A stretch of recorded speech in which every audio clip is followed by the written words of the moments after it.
வணக்கம் பிள்ளைகளே. இன்று மற்றொரு விரிவுரையில் உங்களை சந்திப்பதில் மகிழ்ச்சி அடைகின்றேன். கொரோனா சீசனாக இருந்தாலும் கூட நாங்கள் இயன்றளவு முயற்சி செய்து இந்த பாடத்திட்டத்தினை முடிப்பதற்கு நாங்கள் முயற்சி செய்து வருகின்றோம். இன்றைய நாள் கலந்துரையாடலுக்கு செல்வதற்கு முன் நாங்கள் கடந்த வகுப்பில் என்னத்தை கற்றோம் என்று ஒரு சிறிய மீளாய்வு ஒன்றை செய்துவிட்டு வருவோம். கடந்த வகுப்பு நாங்கள் கற்ற விடயம்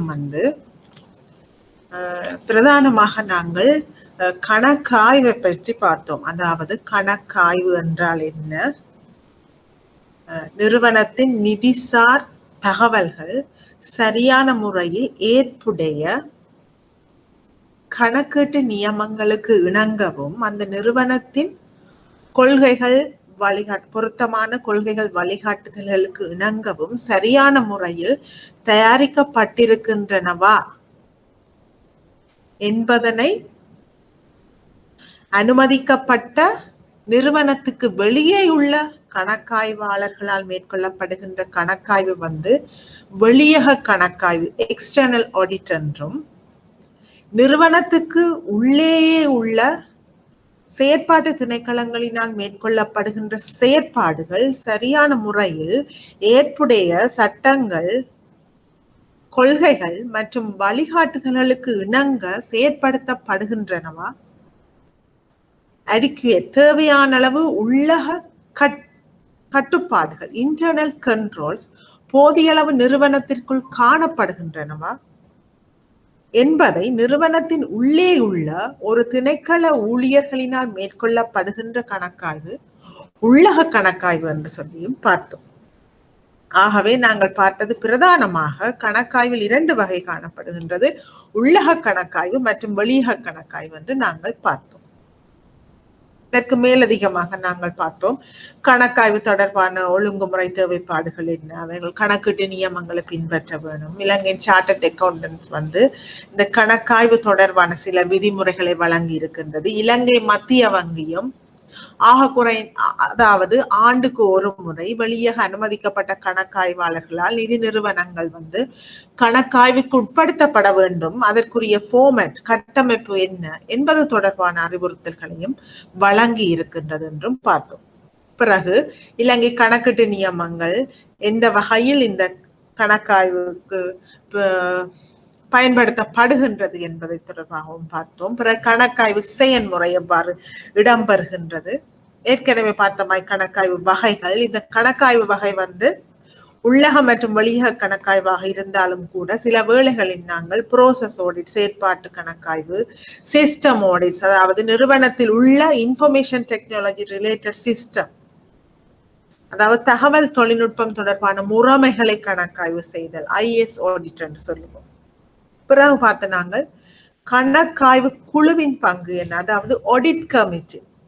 ஒட்டுமொத்த நிறுவனத்திற்கும் மேற்பார்வை செய்வதற்கு பொறுப்பாக இருக்கின்றது இயக்குனர் சபை, போர்ட் ஆஃப் டைரக்டர்ஸ். இருந்தாலும் கூட இயக்குனர் சபை தனக்குரிய சில கடப்பாடுகளை பிரித்து சில உபகுழுக்களுக்கு வழங்கி இருக்கின்றது. அதில் ஒன்றுதான் இந்த கணக்காய்வு குழு, நாங்கள் சொல்லுவோம் ஆடிட் கமிட்டி. ஆகவே இந்த இன்டர்னல் ஆடிட் மற்றும் எக்ஸ்டர்னல் ஆடிட், உள்ளக மற்றும் வெளியக கணக்காய்வில் இந்த கணக்காய்வு குழுவின் பங்கு என்ன என்பது தொடர்பாக பார்த்தோம்.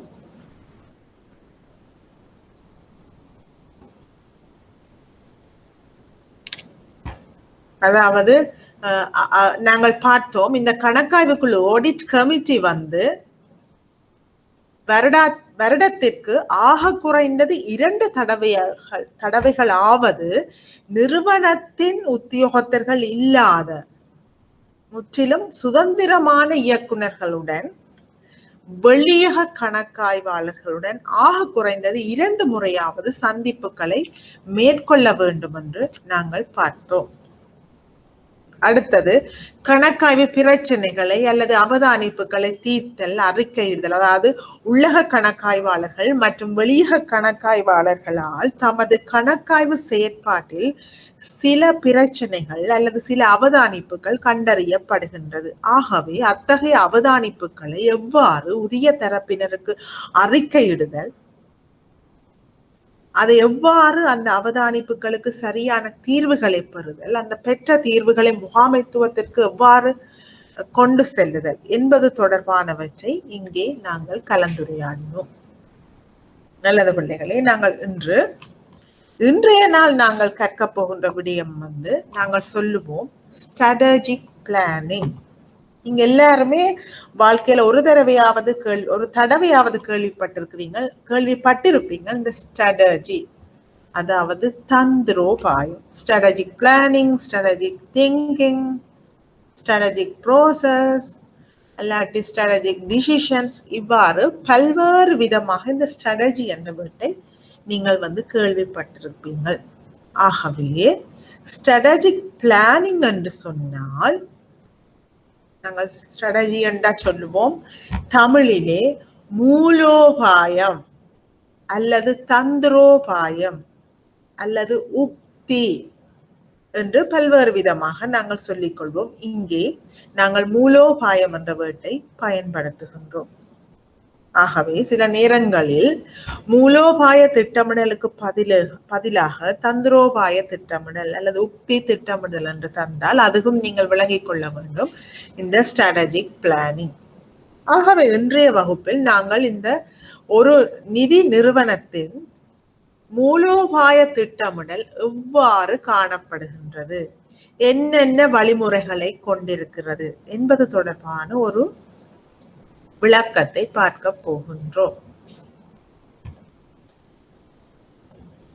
ஆகவே பிள்ளைகளே, மூலோபாய திட்டமிடல், கோஆபரேட் அல்லது ஸ்ட்ராட்டஜிக் பிளானிங் என்று நாங்கள் சொல்லிக் கொள்வோம்.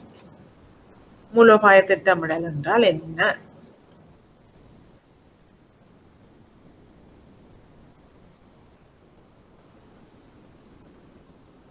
அதாவது தொலைநோக்கு.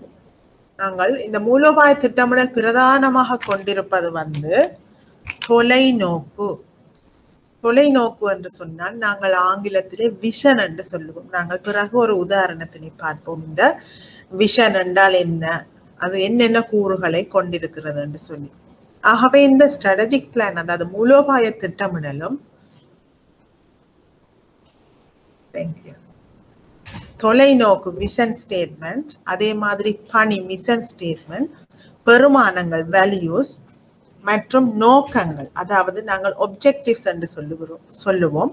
இத்துடன் குறிக்கோள்கள் கோல்ஸ், அதோட சுற்றுச்சூழல் நுட்ப சோதனை, எவ்வாறு நாங்கள் என்விரான்மென்ட் சுற்றுச்சூழலை எவ்வாறு ஆய்வு செய்கிறது. அடுத்தது ஸ்வட் பகுப்பாய்வு. ஸ்வட் பகுப்பாய்வு நாங்கள் சொல்லுவோம் ஸ்ட்ரென்த் பலம், வீக்னஸ் பலவீனம், ஆப்பர்ச்சுனிட்டி சந்தர்ப்பங்கள் மற்றும் த்ரெட்ஸ் அச்சுறுத்தல்கள் தொடர்பான பகுப்பாய்வு. வணிக உக்திகள் பிசினஸ் ஸ்ட்ராட்டஜிஸ் என்ன, முக்கிய செயல்திறன் குறிகாட்டி கீ பெர்ஃபார்மன்ஸ் இண்டிகேட்டர், இவைகளின் கண்காணிப்பு வழிமுறை போன்றவற்றை அமைக்கின்ற ஒரு செயற்பாடு தான் மூலோபாய திட்டமிடல் என்று நாங்கள் வரவிலக்கணப்படுத்தி கொள்ளலாம். ஆகவே பிள்ளைகளை உங்களுக்கு தெரியும் மூலோபாய திட்டமிடல் என்றால் என்ன. நீங்கள் எல்லாருமே கேள்விப்பட்டிருப்பீர்கள். அநேகமாக நிதி நிறுவனங்களின் ஆண்டறிக்கைகளை பார்க்கும் போது, அல்லாட்டில் நிதி நிறுவனங்களின் வலைத்தளம் அவர்களுடைய வெப்சைட்டை பார்க்கும் போதும் நாங்கள் கண்டுகொள்ளலாம் இந்த விஷன் மிஷன். சாதாரணமாக நாங்கள் பாடசாலையில் கல்வி கற்கின்ற போது எங்கள் பாடசாலைக்கு கூட விஷன் காணப்படலாம், மிஷன் காணப்படலாம். நாங்கள் கேள்விப்பட்டிருக்கின்றோம் சின்ன வகுப்பிலேயே. ஆகவே எவ்வாறு அந்த தொலைநோக்கு பணி பெருமானங்கள் நோக்கங்கள் ஆகியவற்றை தயாரித்துக் கொள்கின்றது, அந்த ப்ரோசஸ் அந்த செயல்முறை தான் மூலோபாய திட்டமிடல் என்று சொல்லப்படுகின்றது. ஆகவே இங்கே விரிவாக்க உத்திகளை பயன்படுத்துதல், அதாவது நிதி பல்பொருள் அங்காடி ஃபைனான்சியல் மார்க்கெட் அல்ல ஃபைனான்சியல் சூப்பர் மார்க்கெட், நிதி பல்பொருள் அங்காடி கூட்டமைப்பு அவை வங்கி, காப்பீடு மற்றும் பத்திர வர்த்தகத்தில் ஈடுபடுபவர்கள் செக்யூரிட்டிஸ். அதை குறிக்கின்ற துணை நிறுவனங்களை அமைத்தல். எவ்வாறு நிதிசார் நிறுவனம் தமது நடவடிக்கைகளை, சந்தை நடவடிக்கைகளை மேலும் விரிவாக்குதல் என்பது தொடர்பாக சிந்தித்தல். அதுல துணை நிறுவனங்களை அமைக்கலாம். எக்ஸ் என்ற ஒரு வங்கி யோசிக்கலாம், நான் இப்போது வங்கி செயல்முறையில் மட்டும் இருக்கின்றேன், நான் ஒரு லீசிங், அதாவது வாகனங்களை பிணையாக பெற்று அவற்றுக்கு எதிராக கடன்களை வழங்குகிறது. ஏன் நான் ஒரு லீசிங் பிசினஸ் செய்யக்கூடாது? செய்வதன் மூலம் எனது லாபத்தை நான் அதிகரித்துக் கொள்ளலாம், எனது நடவடிக்கைகளை நான் விரிவாக்கி கொள்ளலாம். ஆகவே பேங்க்ஸ் ஒரு சப்சிடியரி, ஒரு துணை நிறுவனத்தை அமைக்கலாம். Leasing company X bank, now X bank and X leasing company. ஆகவே இந்த எக்ஸ் லீசிங் கம்பெனி எக்ஸ் என்ற பேங்கின் ஒரு துணை நிறுவனமாக காணப்படலாம். அடுத்தது இணைப்புகள். இணைப்புகள் என்றால் நாங்கள் ஆங்கிலத்திலே சொல்லுவோம் மெர்ஜர்ஸ். அதாவது எக்ஸ் என்ற வங்கி இன்னும் ஒரு வங்கி இருக்கின்றது, சிறிய வங்கி ஒன்று Y. ஆனால் பல்வேறு காரணங்களினால் Y என்ற வங்கியால் தனித்து இயங்க முடியாமல் இருக்கின்ற சந்தர்ப்பத்தில் அந்த முகாமைத்துவம் என்ன செய்வார்கள்? தமது வங்கியை இன்னும் ஒரு பெரிய வங்கியுடன் இணைக்க முயற்சி செய்வார்கள். நான் நினைக்கிறேன் இலங்கையில் தேசிய சேமிப்பு வங்கியுடன் ஸ்ரீலங்கா சேவிங்ஸ் பேங்க் இணைக்கப்படுகின்றது என்று நான் நினைக்கின்றேன், நான் கேள்விப்பட்டிருக்கின்றேன். ஆகவே அதைத்தான் நாங்கள் இணைப்புகள், இரண்டு வங்கிகள் ஒன்றாக சேருதல். நாங்கள் டிஎஃப்சிசி பேங்கும் அதன் சப்சிடியரியான துணை நிறுவனமான இன்னொரு நிறுவனம் டிஎஃப்சிசி வர்த்தன வங்கி இரண்டும் சேர்ந்து இப்போது டிஎஃப்சிசி பேங்காக காணப்படுகின்றது. மெர்ஜர்ஸ், இணைப்புகள் நடந்திருக்கு. அதே மாதிரி அக்விசிஷன்ஸ், இன்னும் ஒன்று கம்பெனியை வாங்குதல், அதை கையகப்படுத்துதல் என்று சொல்லுவோம். முறிவடைய போகின்ற நிறுவனத்தை நாங்கள் வாங்கி எங்கள் நிறுவனத்துடன் சேர்த்து நடத்தல், கையகப்படுத்துதல். இவையெல்லாம் விரிவாக்க உக்திகளாக அல்லது தந்திரோபாயங்களாக அல்லது மூலோபாயங்களாக காணப்படுகின்றன. குறிக்கோள்கள், அளவு மற்றும் நோக்கம் என்ன? குறுக்கு விற்பனை, அதாவது கிராஸ் செல்லிங், என்னத்தை விற்பனை செய்ய போகின்றோம்? சந்தை பங்கு, மார்க்கெட் ஷேர். அதாவது நிதி கம்பெனி என்று சொன்னால் இலங்கையில் உள்ள அனைத்து நிதி கம்பெனிகளுடன் ஒப்பிடும் போது அந்த நிதி சந்தையில் எங்களுடைய எக்ஸ் என்ற வங்கியின் பங்கு எத்தனை வீதமாக இருக்கின்றது? எங்களோட செயற்பாடு, மொத்த செயற்பாடுடன் பார்க்கும்போது எவ்வளவாக காணப்படுகிறது? அதுதான் மார்க்கெட் ஷேர். சந்தையில் எங்கள் நிறுவனத்தின் பங்கு 2 வீதமா, 5 வீதமா, பாரிய வங்கி என்று சொன்னால் 10 வீதமா? ஆகவே சந்தை பங்கு. வரி விதிப்பு, நாங்கள் புதியாக எங்கள் செயற்பாடுகளை மேம்படுத்தும் போது, விரிவாக்கும் போது எவ்வகையான வரி விதிப்புக்கு உட்படுத்தப்படலாம்? செங்குத்து ஒருங்கிணைப்பு, வெர்டிகல் இன்டிகிரேஷன், ஒன்று சேர்க்கிற மேல உள்ள நிறுவனங்களை. சந்தை நடைமுறைகள், மார்க்கெட் ப்ரொசீஜர்ஸ் என்ன காணப்படுகின்றது? அதாவது ஃப்ரெண்ட்லியா இருக்குதா சந்தையில, அல்லது எங்களுக்கு கம்பெடிட்டர்ஸ் இருக்கிறார்களா, எதிரிகள் காணப்படுகிறார்களா? சட்ட ரீதியான விதிகள், நாங்கள் எமது நடவடிக்கை விரிவாக்கும் போது என்ன லீகல் கன்ஸ்ட்ரெயின் காணப்படுகிறது, அல்லது என்ன வகையான சட்ட ரீதியான தேவைப்பாடுகள் அல்லது லீகல் ரூல், சட்ட ரீதியான விதிகள் காணப்படுகிறது? மற்றும் உரிய விடாமுயற்சி ஆய்வுகள், தொடர்ச்சியாக நாங்கள் இது தொடர்பான ஆய்வுகள், ரிசர்ச்சை செய்ய வேண்டும். நிதியிடல் முறைகள், நாங்கள் எமது நிறுவனத்தை விரிவாக்க வேண்டும் என்று சொன்னால் எங்களுக்கு மூலதனம் தேவை. ஆகவே அத்தகைய மூலதனத்தை எந்தெந்த வழிகளில் நாங்கள் நிதியிடலாம்? அந்நிய கொள்முதல், வெளிநாட்டில் ஏதாவது வாங்க போகின்றோமா? அதாவது வெளிநாட்டில் முதலீடு கூட செய்யலாம். பங்கு வெற்றி தோல்வி காரணிகள், நாங்கள் அதாவது நிதி நிறுவனங்கள் தம்மிடமுள்ள நிதியை பிரதானமாக கடன்கள் முற்பணங்களாக வாடிக்கையாளர்களுக்கு வழங்குகிறார்கள். இருப்பினும் மேலதிகமாக மூலதனம் காணப்படலாம். ஆகவே அத்தகைய மூலதனத்தை சில முதலீட்டு காரணிகளில் முதலீடு செய்வதன் மூலம் அந்த நிதி நிறுவனங்களுக்கு லாபங்களினை பெற்றுக்கொள்ளலாம். அதில் ஒன்று பங்கு சந்தையில் பங்கு மூலதனத்தில் முதலிடலாம். ஆகவே இந்த பங்கு மூலதனத்திற்கு நாங்கள் விரிவாக்கும் போது அந்த பங்கு சந்தையில் காணப்படுகின்ற வெற்றி தோல்வி காரணிகள் அவை. இவை எல்லாவற்றையும் கருத்தில் கொள்ள வேண்டும் இந்த மூலோபாய திட்டமிடல் மேற்கொள்ளும் போது.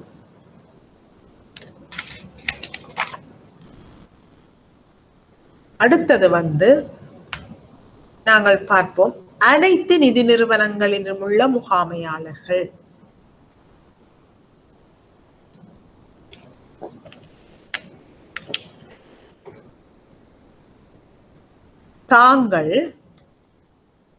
தங்கள் நிறுவனத்தின் தற்போதைய சூழ்நிலைகள்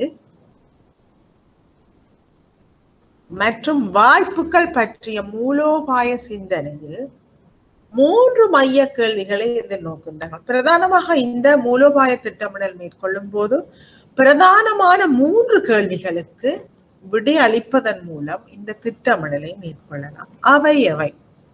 முதலாவது, நாங்கள் இப்போது எங்கே இருக்கின்றோம்? Where are we now என்ற கேள்விக்கு நாங்கள் கேட்க வேண்டும். இப்போது தற்போது எமது நிறுவனத்தின் செயற்பாடுகள் என்ன? எமது நிறுவனத்தின் சந்தை பங்கு மார்க்கெட் ஷேர் எத்தனையாக காணப்படுகின்றது? எமது நிறுவனத்தின் செயற்பாடுகள் என்ன? வாடிக்கையாளர்கள் யார்? இவ்வாறு பல்வேறுபட்ட கேள்விகளுக்கு விடையளிக்க வேண்டும். நாங்கள் இப்போது எங்கே இருக்கின்றோம்? அடுத்தது, நாங்கள் இப்போது இருக்கின்ற இடத்தை கண்டுபிடித்து விட்டோம். அது தொடர்பான விவரங்களை சேகரித்து விட்டோம். அதற்கு அடுத்ததாக நாங்கள் விரிவாக்க போகின்றோம் எங்கள் நிதி நிறுவனத்தினை. ஆகவே where do we want to go? நாம் அல்லது நாங்கள் எங்கு செல்ல விரும்புகின்றோம்? எங்கே செல்ல விரும்புகின்றோம்? ஏன் நாங்கள் ஒரு இடத்தில் இருக்கின்றோம், நாங்கள் எமது செயற்பாடுகளை விரிவாக்க போகின்றோம். mergersஓ acquisitionஓ அல்லது எக்ஸ்பான்ஷன் அல்லது சப்சிடியரிஸ் துணை கம்பெனிகளை நிறுவுதல், எங்கேயோ இன்னொரு இடத்திற்கு போக போகின்றோம். ஆகவே அந்த விரிவாக்க விடயத்தை முதல்ல கண்டுபிடித்தல். ரைட், நாங்கள் பல்வேறுபட்ட ஆய்வுகளை ரிசர்ச் செய்து நாங்கள் கண்டுபிடித்து விட்டோம்.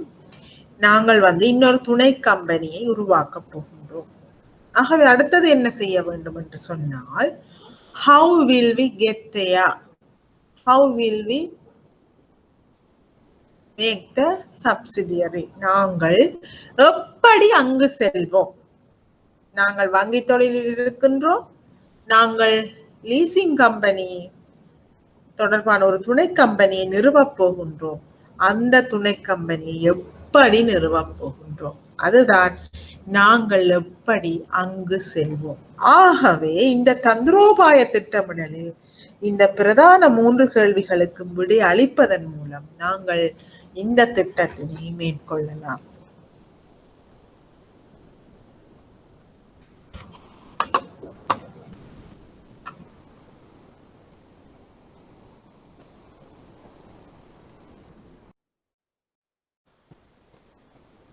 அடுத்தது நாங்கள் பார்க்க போகின்றோம் மூலோபாய முகாமைத்துவத்தின் வரைவிலக்கணம். டேவிட் என்றவர் 2011ஆம் ஆண்டு கூறியிருக்கின்றார். அவருடைய கருத்துப்படி ஸ்ட்ராட்டஜிக் மேனேஜ்மெண்ட் மூலோபாய அல்லது தந்திரோபாய முகாமைத்துவம் is the art and science. இது ஒரு கலை மற்றும் அறிவியல் ஆகும். இது தொடர்பான of formulating, implementing and evaluation cross-functional decisions that enable an organization to achieve its objectives. அதாவது மூலோபாய முகாமைத்துவம் என்பது ஒரு நிறுவனம் அதனுடைய நோக்கங்களை அடையக்கூடிய குறுக்கு செயற்பாடு கிராஸ் ஃபங்க்ஷனல்ஸ் என்னென்ன செயற்பாடுகள் உள்ளே இருக்கின்றது அதன் நோக்கத்தை அடைவதற்கு என்பது தொடர்பான தீர்மானங்களை உருவாக்கிய தீர்மானங்களை இம்ப்ளிமெண்ட் பண்றது அமுல்படுத்தும் மற்றும் அமுல்படுத்திய தீர்மானங்களினை இவாலுவேஷன் செய்யும் மதிப்பீடு செய்யும் கலை மற்றும் அறிவியல் என்று 2011 ஆண்டு டேவிட் என்பவர் வரவிலக்கணப்படுத்தி இருக்கின்றார். இந்த மூலோபாய முகாமைத்துவம் என்றால் என்ன என்று சொல்லி அடுத்தது பார்ப்போம். மூலோபாய முகாமைத்துவத்தில் பிரதானமாக 4 அம்சங்கள் காணப்படுகின்றது. ஒன்று நாங்கள் சொல்லுவோம் இன்டர்டிசிப்ளினரி, நிறுவனத்துக்கு உள்ளே உள்ள இடைநிலையான டிசிப்ளின் ஒழுக்கம் அவை. எக்ஸ்டர்னல் ஃபோக்கஸ், வெளிப்புற கவனங்கள் என்னென்ன வெளிப்புற காரணிகள் செல்வாக்கு செலுத்துகின்றது எங்கள் நிறுவனத்தில். உள்ளக கவனம் என்ன, உள்ளக காரணிகள் எவ்வாறு காணப்படுகின்றது. ஃபியூச்சர் டிரெக்ஷன், எதிர்காலத்தில் நாங்கள் எவ்வாறு போக விரும்புகின்றோம். ஆகவே என்பது தொடர்பான இந்த 4 விடயங்களையும் பிரதானமாக கருத்தில் கொள்ள வேண்டும். இப்போது பார்ப்போம், நாங்கள் ஏன் இந்த மூலோபாய முகாமைத்துவத்தினை செய்ய வேண்டும், ஏன் நாங்கள் ஸ்ட்ராட்டஜிக் பிளானிங் செய்ய வேண்டும்.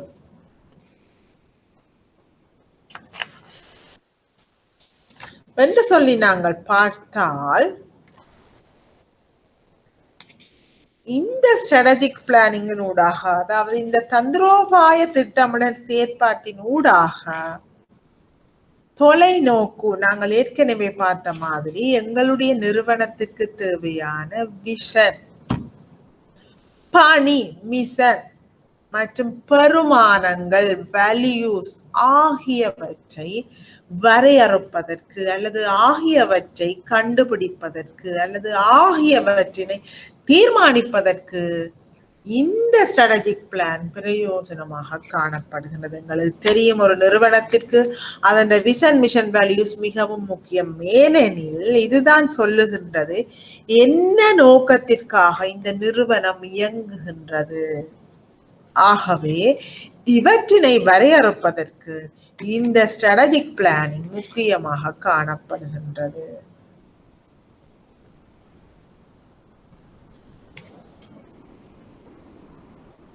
யதார்த்தமான நோக்கங்கள், குறிக்கோள்கள் மற்றும் உக்திகளை நிறுவுகின்றது. Establishes realistic goals, அதாவது அடையக்கூடிய நோக்கங்கள்.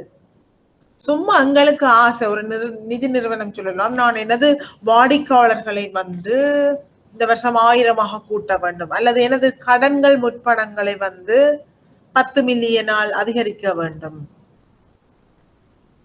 என்று சொல்ல முடியாது. எடுத்தடுப்பில் சொல்ல முடியாது. நிறுவனத்துக்கு விருப்பம் இருக்கின்றது என்பதற்காக அதனை கூற முடியாது. அது என்ன செய்ய வேண்டும் என்று சொன்னால், நிறுவனத்தின் கடந்த கால தகவல்களை வைத்தும் எதிர்காலம் தொடர்பான ஆய்வுகளை வைத்தும் அடையக்கூடிய நோக்கங்கள், எங்கள் நிறுவனத்தினால் அடையப்படலாம் என்று எதிர்பார்க்கக்கூடிய நோக்கங்கள். Establishes realistic goals and குறிக்கோள், objectives என்ன மற்றும் உக்திகளை இது நிறுவுகின்றது.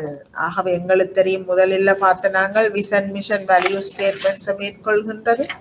அத்தோட இது ரியலிஸ்டிக் கோல்ஸ் என்ன, ஆப்ஜெக்டிவ்ஸ் என்ன, ஸ்ட்ராட்டஜிஸ் என்ன என்பதையும் வரையறுப்பதற்கு இந்த ஸ்ட்ராட்டஜிக் பிளானிங் உதவி செய்கின்றது.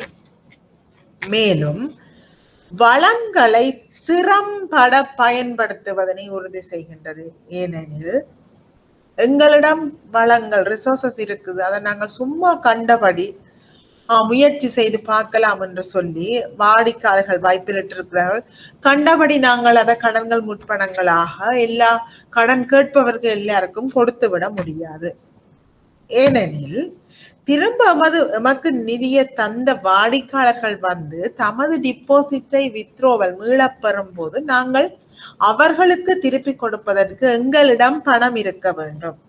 ஆகவே நாங்கள் கண்டபடி கடன் கேட்பவர்கள் எல்லாருக்கும் கடனை கொடுத்தால் எங்களுக்கு காசு தேவையான நேரம் கடன்பட்ட எல்லாரும் எங்களுக்கு கடனை திருப்பி தருவார்களா?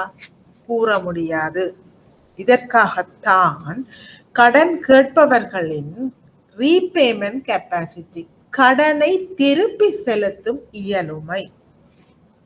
ஆகவே அவற்றையெல்லாம் மதிப்பீடு செய்துதான் வங்கி ஒரு வாடிக்கையாளருக்கு கடனை வழங்கும். அதைத்தான் இது சொல்லுது. இது ஒரு உதாரணம். வங்கி அல்லது நிதி நிறுவனம் தன்னிடம் உள்ள வளங்களை சரியான முறையில் வினைதிறனாக பயன்படுத்துவதற்கும் இந்த தந்திரோபாய திட்டமிடல் பிரயோசனப்படுகின்றது.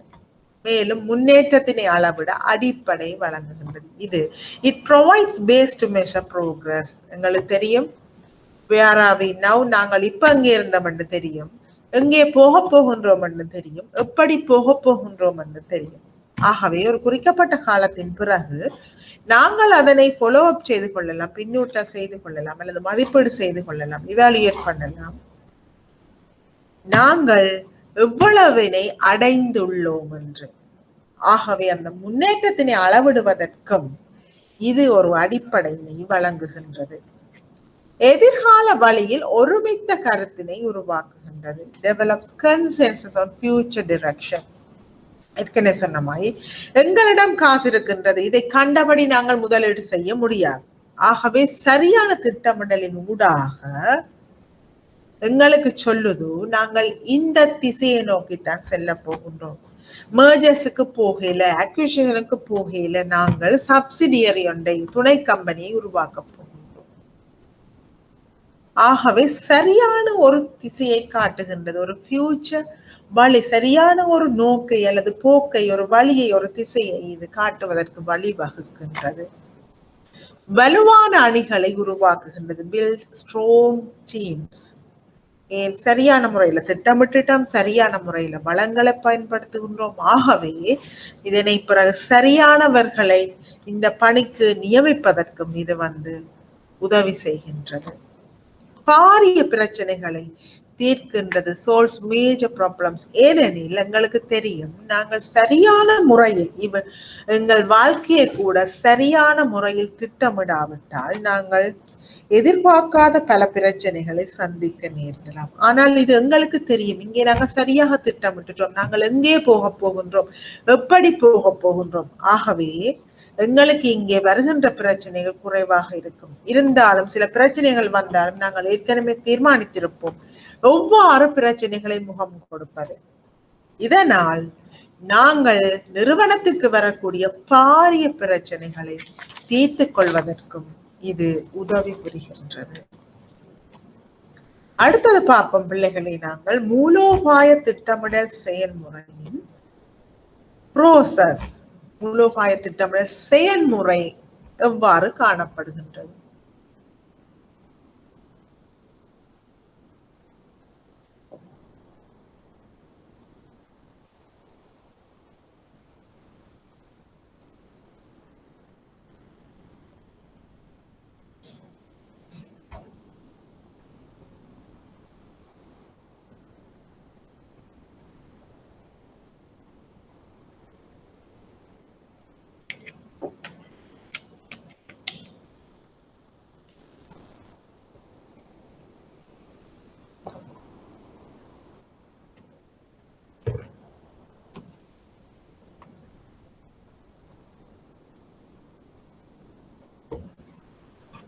மூலோபாய திட்டமிடல் என்பது, ஸ்ட்ராட்டஜிக் பிளானிங் என்பது ஒரு அமைப்பு, அதாவது ஒரு ஆர்கனைசேஷன் அதன் தற்போதைய நிலையையும், கரண்ட் பொசிஷன், மேலும் அத்தகைய அமைப்பு அடைய வேண்டிய இடத்துடன், நாங்கள் ஏற்கனவே பார்த்தோம் where are we now, where we want to go, இடத்துடன் அத்தகைய அமைப்பு எதை அடைய வேண்டும் என்பதை புரிந்து கொள்ள உதவும் செயல்முறையாக அமைகின்றது.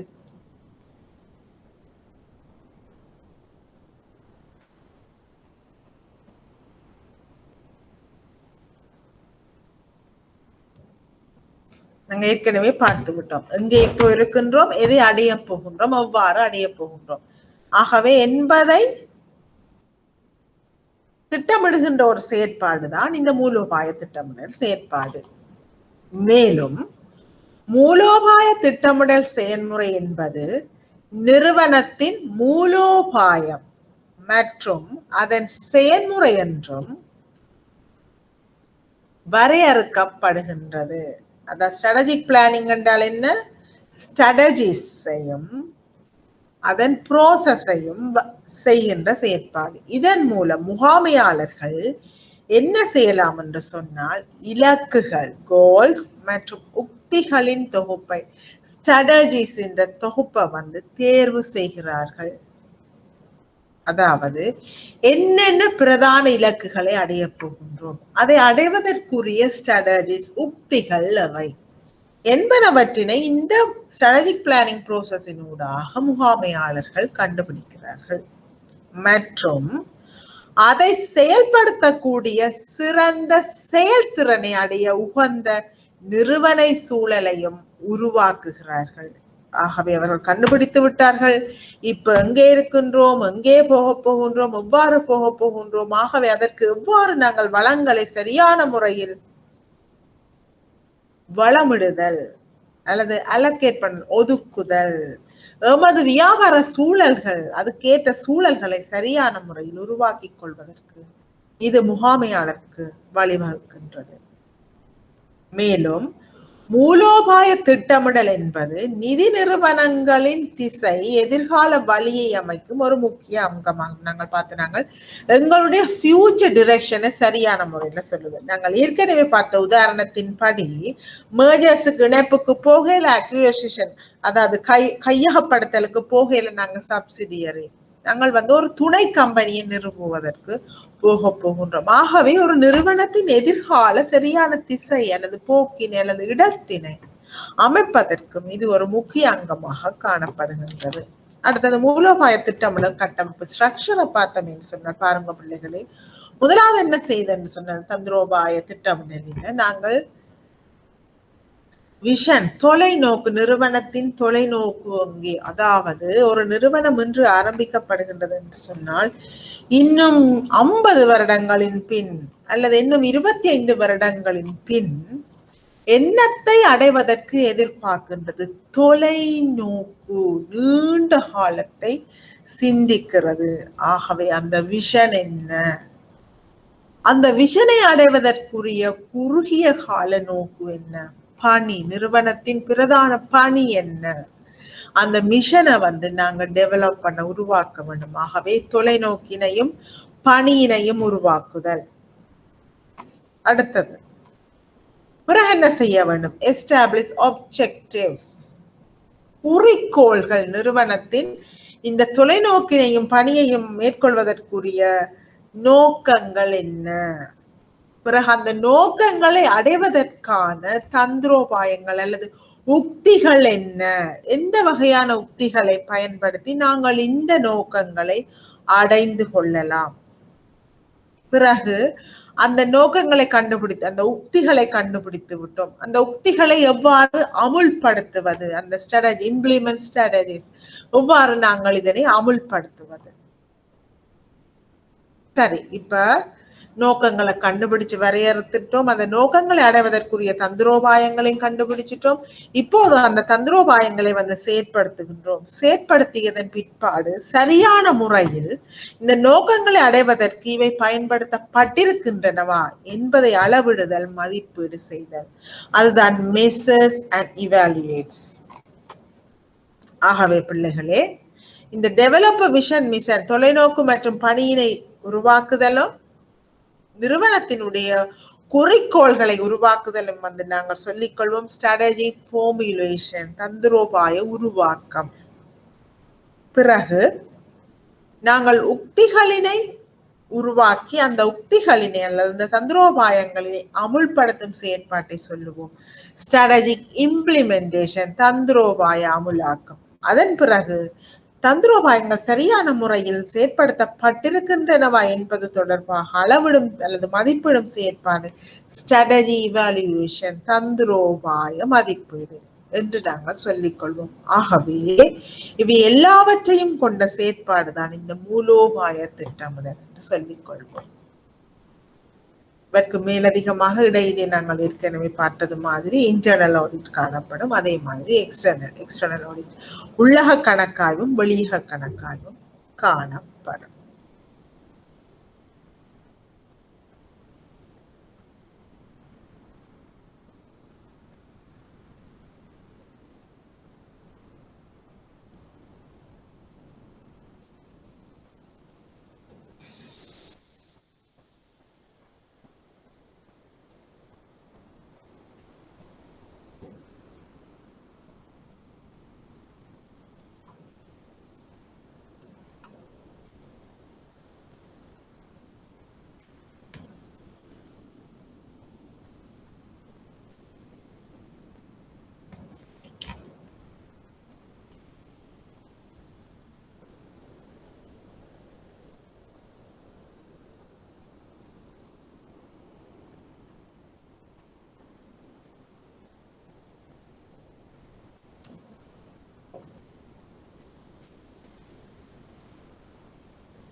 அடுத்ததாக பிள்ளைகளை நாங்கள் பார்க்க போகின்றோம் விஷன்.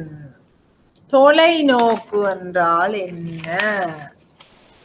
நாங்கள் ஏற்கனவே பார்த்தோம், இந்த தந்திரோபாய செயல்முறையில் தொலைநோக்கினை அமைத்தல், பணியினை அமைத்தல், பெருமானங்களை அமைத்தல், குறிக்கோள்களை அமைத்தல், இலக்குகளை அமைத்தல் என்று பார்த்தோம். இப்போது பிரதான விடயமான தொலைநோக்கு என்றால் என்ன என்று பார்க்க போகின்றோம். மன்னிக்க வேணும். ஆகவே தொலைநோக்கு, விஷன், தொலைநோக்கு நிறுவனம் எதனை அடைய விரும்புகின்றது என்பதனை அமைப்பதுடன், நாங்கள் ஏற்கனவே பார்த்தோம், இன்னும் பல வருட காலங்களின் பின் என்னத்தை அடைவதற்கு விரும்புகின்றது என்பதை அமைப்பதுடன், உறுப்பினர்கள், ஊழியர்கள், நிறுவனத்தின் மெம்பர்ஸ், ஸ்டாஃப், ஆதரவாளர்கள், ஸ்டேக் ஹோல்டர்ஸை ஊக்குவிக்கவும் வேண்டும். ஆகவே தொலைநோக்கு அறிக்கைகள், அதாவது மிஷன் ஸ்டேட்மெண்ட் என்று சொல்லுவோம், விஷன் ஸ்டேட்மெண்ட், தொலைநோக்கு அறிக்கைகள் நிறுவனத்தின் நடவடிக்கைகளால் விடயங்கள் எவ்வாறு வேறுபட்டதாக இருக்கும், நிறுவனம் எவ்வாறு மற்றவர்களால் பார்க்க விரும்பப்படுகின்றது முதலியவற்றை குறிக்குகின்றது. உங்களுக்கு தெரியும், எங்களோட நிறுவனம் பல வருட காலங்களின் பின் அல்லது எங்கள் நிறுவனத்தினை மக்கள் எவ்வாறு பார்க்க விரும்புகிறார்கள் என்பவற்றையும் இந்த தொலைநோக்கு பிரதிபலிக்க வேண்டும். நல்ல தொலைநோக்குகள் அபிலாஷை உடையவையாக காணப்படுகின்றது, விருப்புடையவையாக காணப்படுகின்றது. இது சுருக்கமாக சொன்னால் என்னத்தை சொல்லுதென்றால், இந்த தொலைநோக்கு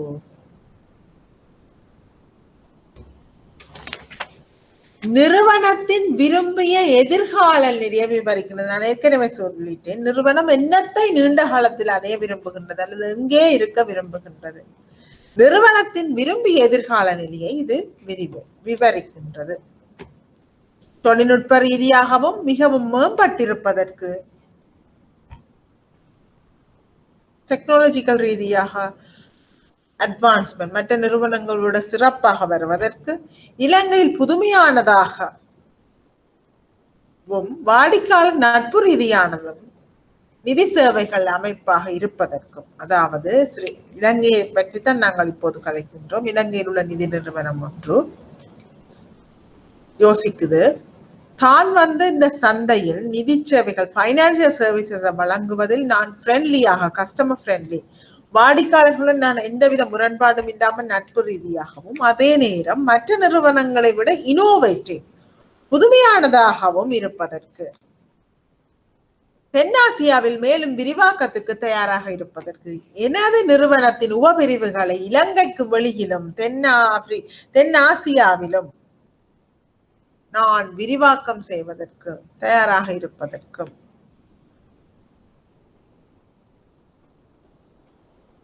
ஈர்க்கப்பட்ட மக்கள் மூலம் நிதி தீர்வுகளை வழங்கும் ஒப்புக்கொள்ளப்பட்ட தலைவர் மற்றும் தேர்ந்தெடுக்கப்பட்ட கூட்டாளராக இருப்பதற்கு இவ்வாறெல்லாம் சிந்திக்கலாம் இந்த நிதி நிறுவனம்.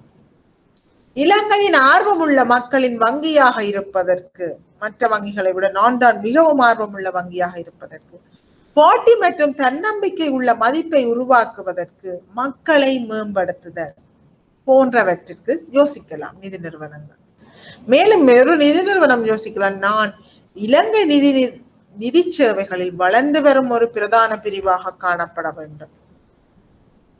வாடிக்கையாளர்கள் தாங்கள் இலத்திரனியலில் எதை தேடு கண்டுபிடித்து வாங்கக்கூடிய பூமியின் மிகவும் வாடிக்கையாளர் மையமாக இருக்கும் நிறுவனமாக இருப்பதற்கு. அதாவது இப்ப உங்களுக்கு எல்லாம் தெரியும், இப்ப எல்லாமே ஆன்லைன்ல வந்துட்டு. உதாரணமாக இலத்திரனியல் வலையமைப்பு, நாங்கள் ஒரு சாமான வேண்டும் என்று சொன்னால், உதாரணமாக எனது கைத்தொலைபேசியை எடுத்து அதில் நான் கூகுளுக்கு போய் ஈபே என்று டைப் பண்ணி அதில் நான் சில பொருட்களை, என்னிடம் கிரெடிட் கார்டு இருந்த, கடன் அட்டை இருந்தால் நான் எனது வீட்டு முகவரியை அல்லது அலுவலக முகவரியை கொடுத்து நான் உதாரணமாக இந்த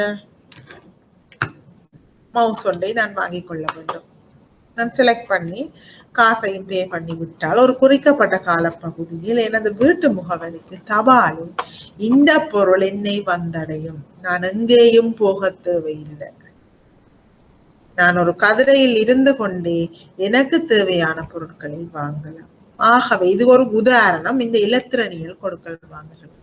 இந்த மாதிரி நிதி நிறுவனங்கள், நான் எனக்கு மின்சார கட்டணம் நான் பே பண்ண வேணும் எனது வீட்டிற்கு, நான் தொலைபேசி கட்டணம் பே பண்ண வேணும், காப்புறுதி கட்டணம் பே பண்ண வேணும், தண்ணி பில் பே பண்ண வேணும், இதெல்லாம் நான் மின்சார கட்டணம் பே பண்ண வேணும், நான் எலக்ட்ரிசிட்டி போர்ட்டுக்கு போக வேணும், வாட்டர் போர்ட்டுக்கு போக வேணும், இன்சூரன்ஸ் கம்பெனிக்கு போக வேணும். ஆனால் நான் என்ன செய்யலாம், இந்த இலத்திரனியல் முன்னேற்றம் காரணமாக, தகவல் தொழில்நுட்பத்தின் வளர்ச்சியின் காரணமாக நான் ஒரு கம்ப்யூட்டர்லயோ அல்லது ஒரு போனில் ஊடாக நான் எனது கொடுக்கல் வாங்கல்களை இந்த கதிரையில் இருந்து கொண்டே மேற்கொள்ளலாம். இதற்கு வங்கி பல்வேறு வசதி வாய்ப்புகளை செய்து கொடுத்திருக்கின்றது. அவர்கள் அந்த சேவைக்கு ஒரு சிறிய கட்டணத்தையும் அறவிடலாம். ஆகவே இத்தகைய ஒரு வாடிக்கையாளர் மையமாக எமது நிறுவனம் இருப்பதற்கு இவ்வாறான பல்வேறு தொலை நோக்குகளை நிதி நிறுவனங்கள் சிந்திக்கலாம்.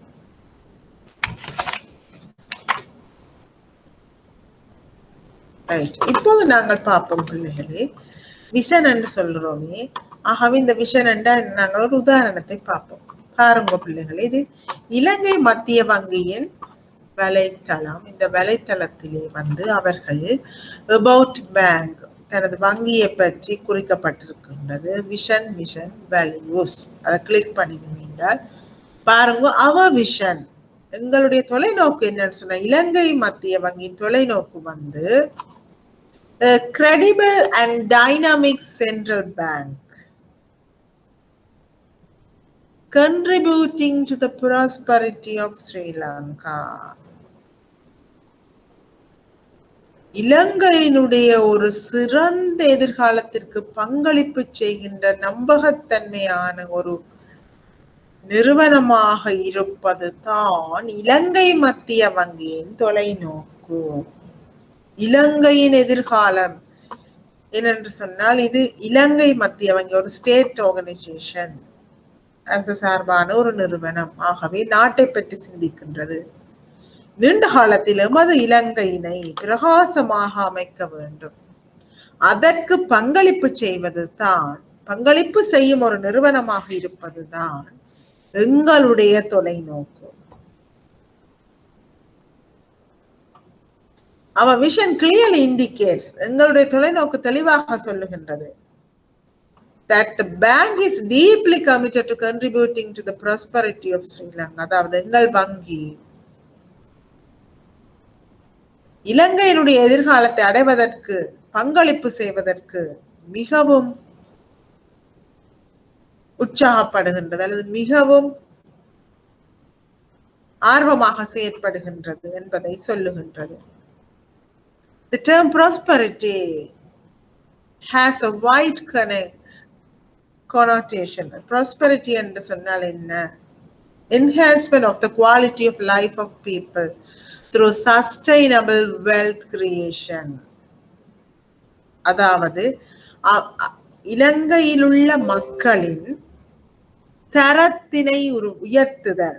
எவ்வாறு என்று சொன்னால், ஒரு நிலைத்து நிற்கக்கூடிய வெல்த், அவர்களுடைய செல்வத்தை உருவாக்குவதன் ஊடாக, நிலத்தில் இருக்கக்கூடிய செல்வத்தை உருவாக்குவதன் ஊடாக இலங்கை மக்களின் வாழ்க்கை தரத்தினை உயர்த்துதல். இது ஒரு prosperity. Inclusion of all segments of the society in enjoying the benefits of development. அத்தோடு அபிவிருத்தியின் நன்மைகளை இலங்கையில் உள்ள அனைத்து பிரிவினரும் அனைத்து சமூகத்தினரும் அனுபவிக்கக்கூடிய நிலைமையை உருவாக்குதல். The Central Bank would facilitate this process. இலங்கை மத்திய வங்கி இந்த செயல்முறைக்கு உதவி செய்யும் by ensuring economic and price stability.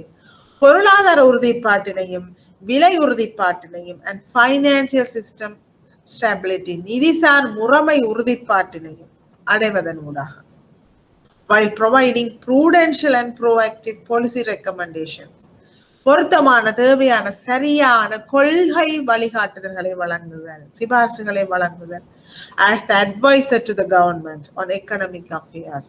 என்னன்னு சொன்னால், பொருளாதார விடயங்களில் அரசிற்கான ஒரு ஆலோசகராக செயற்படுகின்றது மத்திய வங்கி.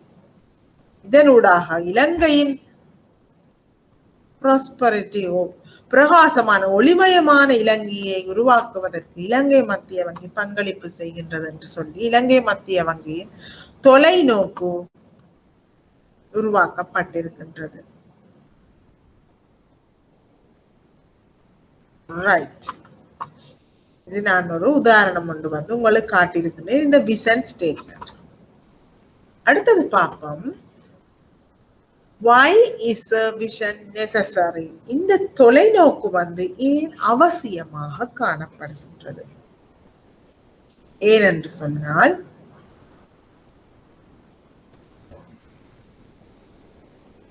முழு நிறுவனமும் செயற்படுவதற்குரிய ஒரு கட்டமைப்பினை இது வழங்குகின்றது. இது வந்து ஒரு குறிக்கப்பட்ட செயற்பாடுகளுக்கு மட்டும் இது சொல்லவில்லை. ஒட்டுமொத்தமாக எங்களுடைய ஒரு நிறுவனம், ஒரு நிதி நிறுவனம் என்று சொன்னால், அந்த நிறுவனத்தின் எல்லா செயற்பாடுகளையும் சேர்த்து எண்ணத்தை அடைய போகின்றது. அங்கே சொல்லியிருக்கு ப்ராஸ்பரிட்டி ஆஃப் ஸ்ரீலங்கா. ஆகவே அதை அடைவதற்குரிய நடவடிக்கைகளை அது பிரிவு பிரிவாக பிரித்திருக்கலாம். ஆனாலும் ஒட்டுமொத்த நிறுவனம் எண்ணத்தை அடைய போகின்றது என்ற ஒரு கட்டமைப்பினை இது வழங்குகின்றது. இது நிறுவனத்தை அதன் மிக உயர்ந்த இலக்கு மட்டங்களை நிறுவுவதற்கும் இந்த இலக்குகளை அடைய அவசியமான திட்டங்களை வகுப்பதற்கும் அனுமதிக்கின்றது. இது நாங்கள் ஏற்கனவே பார்த்து விட்டோம். தெளிவான தொலைநோக்கு, ஒரு கிளியர் விஷன் வந்து அதற்கான ஒரு விரிவான பணி அறிக்கையை உருவாக்குவதற்கான அடித்தளத்தினை வழங்கும். நாங்கள் இனி பார்க்க போகின்றோம், இந்த தொலைநோக்கை வைத்துக் கொண்டு நிறுவனத்தின் பணி அறிக்கை மிஷன் ஸ்டேட்மெண்டையும் உருவாக்குவதற்குரிய ஒரு அடித்தளத்தை இந்த விஷன் ஸ்டேட்மெண்ட் வழங்குகின்றது. மேலும் நிறுவனத்தின் செல்லும் திசையின் பொதுவான உணர்வை தருகின்றது. ஒரு ஆள் இதை பார்க்க எங்களுக்கு தெரியும், நிறுவனம் எங்கே நோக்கி செல்ல போகின்றது. இலங்கை மத்திய வங்கி ப்ராஸ்பரிட்டி ஆஃப் ஸ்ரீலங்கா, ஒளிமயமான இலங்கையை நோக்கி செல்கின்றது என்று எங்களுக்கு பார்க்க ஒரு சென்ஸ், அந்த உணர்வை வந்து இந்த விஷன் ஸ்டேட்மெண்ட் கொடுக்கும்.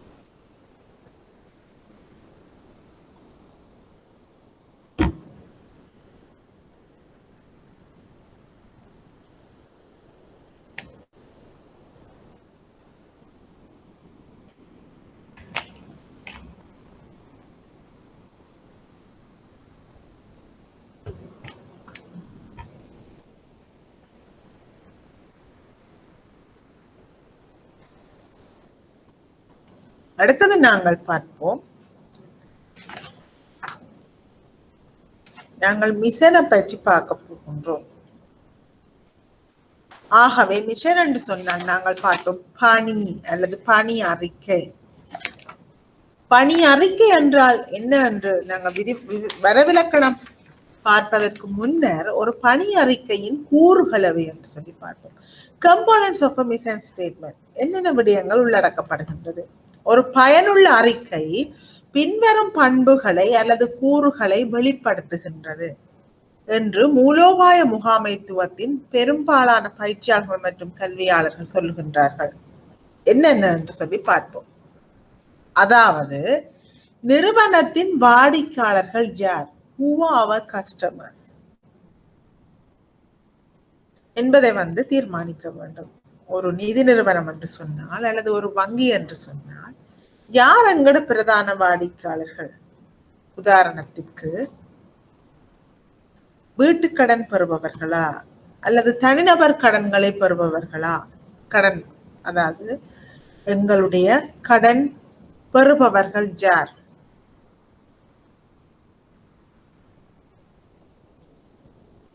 ஆகவே நிறுவனம் கண்டுபிடிக்க வேண்டும் அல்லது தீர்மானிக்க வேண்டும் என்னுடைய வாடிக்கையாளர்கள் யார். தயாரிப்புகள் சேவைகள், அதாவது நிறுவனத்தின் ப்ராடக்ட் அண்ட் சர்வீசஸ். உற்பத்தி நிறுவனமாக இருந்தால் என்னுடைய ப்ராடக்ட்ஸ் என்ன, நான் என்னென்ன வகையான உற்பத்தி பொருட்களை தயாரிக்கிறேன். வங்கி நிதி நிறுவனங்கள் பிரதானமாக சேவையை அடிப்படையில் இயங்குகின்றன. ஆகவே என்னால் வழங்கப்படுகின்ற சேவைகள் அவை என்பனவற்றினை லிஸ்ட் அவுட் பண்ண வேண்டும், என்பனவற்றினை அடையாளம் காணுதல் வேண்டும். அடுத்தது சந்தைகள். நாங்கள் எங்களுடைய நிறுவனத்தின் நடவடிக்கையை எந்த சந்தையில் செய்கின்றோம். புவியியல் ரீதியாக நிறுவனம் எங்கே போட்டியிடுகின்றது. உதாரணமாக நாங்கள் பார்த்த எங்கள் உதாரணத்தில் எக்ஸ் என்ற வங்கி, இது இலங்கையின் தலைநகரில் தான் பிரதானமாக தனது நடவடிக்கைகள் நடத்த போகின்றதா, இல்லையே நாங்கள் சில சிறிய வங்கிகளை எடுத்துக்கொள்வோம். உதாரணம் சனச டெவலப்மெண்ட் பேங்க் எடுத்துக்கொண்டால் சனச டெவலப்மெண்ட் பேங்க் கிளைகள் கொழும்பில் மிக குறைவு, அல்லது regional development bank RTB bank கிளைகள் கொழும்பில் மிக குறைவு. இந்த வங்கிகள் உருவாக்கப்பட்டதன் நோக்கம் அதாவது கிராமப்புற மக்களின் வாழ்க்கை தரத்தை உயர்த்துவதற்கு பங்களிப்பு செய்வதற்கு. ஆகவே நாங்கள் வேறு சில மாவட்டங்களுக்கு போய் பார்த்தோமே ஆனால் அங்கே இவற்றின் கிளைகள் கிராமப்புறங்களை நோக்கி அதிகமாக செறிவடைந்து காணப்படும். ஆகவே இதைத்தான் சொல்லுது, புவியியல் ரீதியாக நிறுவனம் எங்கே போட்டியிட போகின்றது என்பதை நாங்கள் கண்டுபிடிக்க வேண்டும். தொழில்நுட்பம். இப்போது எமது தொழில்நுட்பம் எவ்வாறு காணப்படுகின்றது, எமது செயற்பாடுகளை செய்வதற்கு போதியதாக இருக்கின்றதா. உயிர்வாழ்வு, வளர்ச்சி மற்றும் லாபத்திற்கான கவலை. நாங்கள் சந்தையை நிலைத்து நிற்க முடியுமா, எங்களுடைய நடவடிக்கைகளை அபிவிருத்தி வளர்ச்சி அடைய குரோத் விரிவாக்க முடியுமா, போதிய அளவு லாபத்தின் ப்ராஃபிட் அடைய முடியுமா, நிறுவனம் வளர்ச்சிக்கு மற்றும் நிதிசார்த்தன்மைக்கு உறுதி அளிக்கின்றதா என்பதை அறிந்து கொள்ளுதல். பிலோசபி, தத்துவம். எங்களுடைய நிறுவனத்தின் அடிப்படை நம்பிக்கைகள் என்ன, இது எங்கள் நிறுவனத்திற்கு சாதகமான காரணிகள், மதிப்புகள் என்ன, ரெப்யூட்டேஷன் இருக்குது, அபிலாஷைகள், விருப்பங்கள் என்ன, மற்ற நெறிமுறை கோட் ஆஃப் கண்டக்ட் நிரூபணங்கள் என்னவாக காணப்படுகின்றது. அடுத்தது நிறுவனங்கள் தனித்துவமான திறன்கள் அல்லது முக்கிய போட்டி நன்மைகள் அவை. உதாரணமாக எமது நிறுவனம்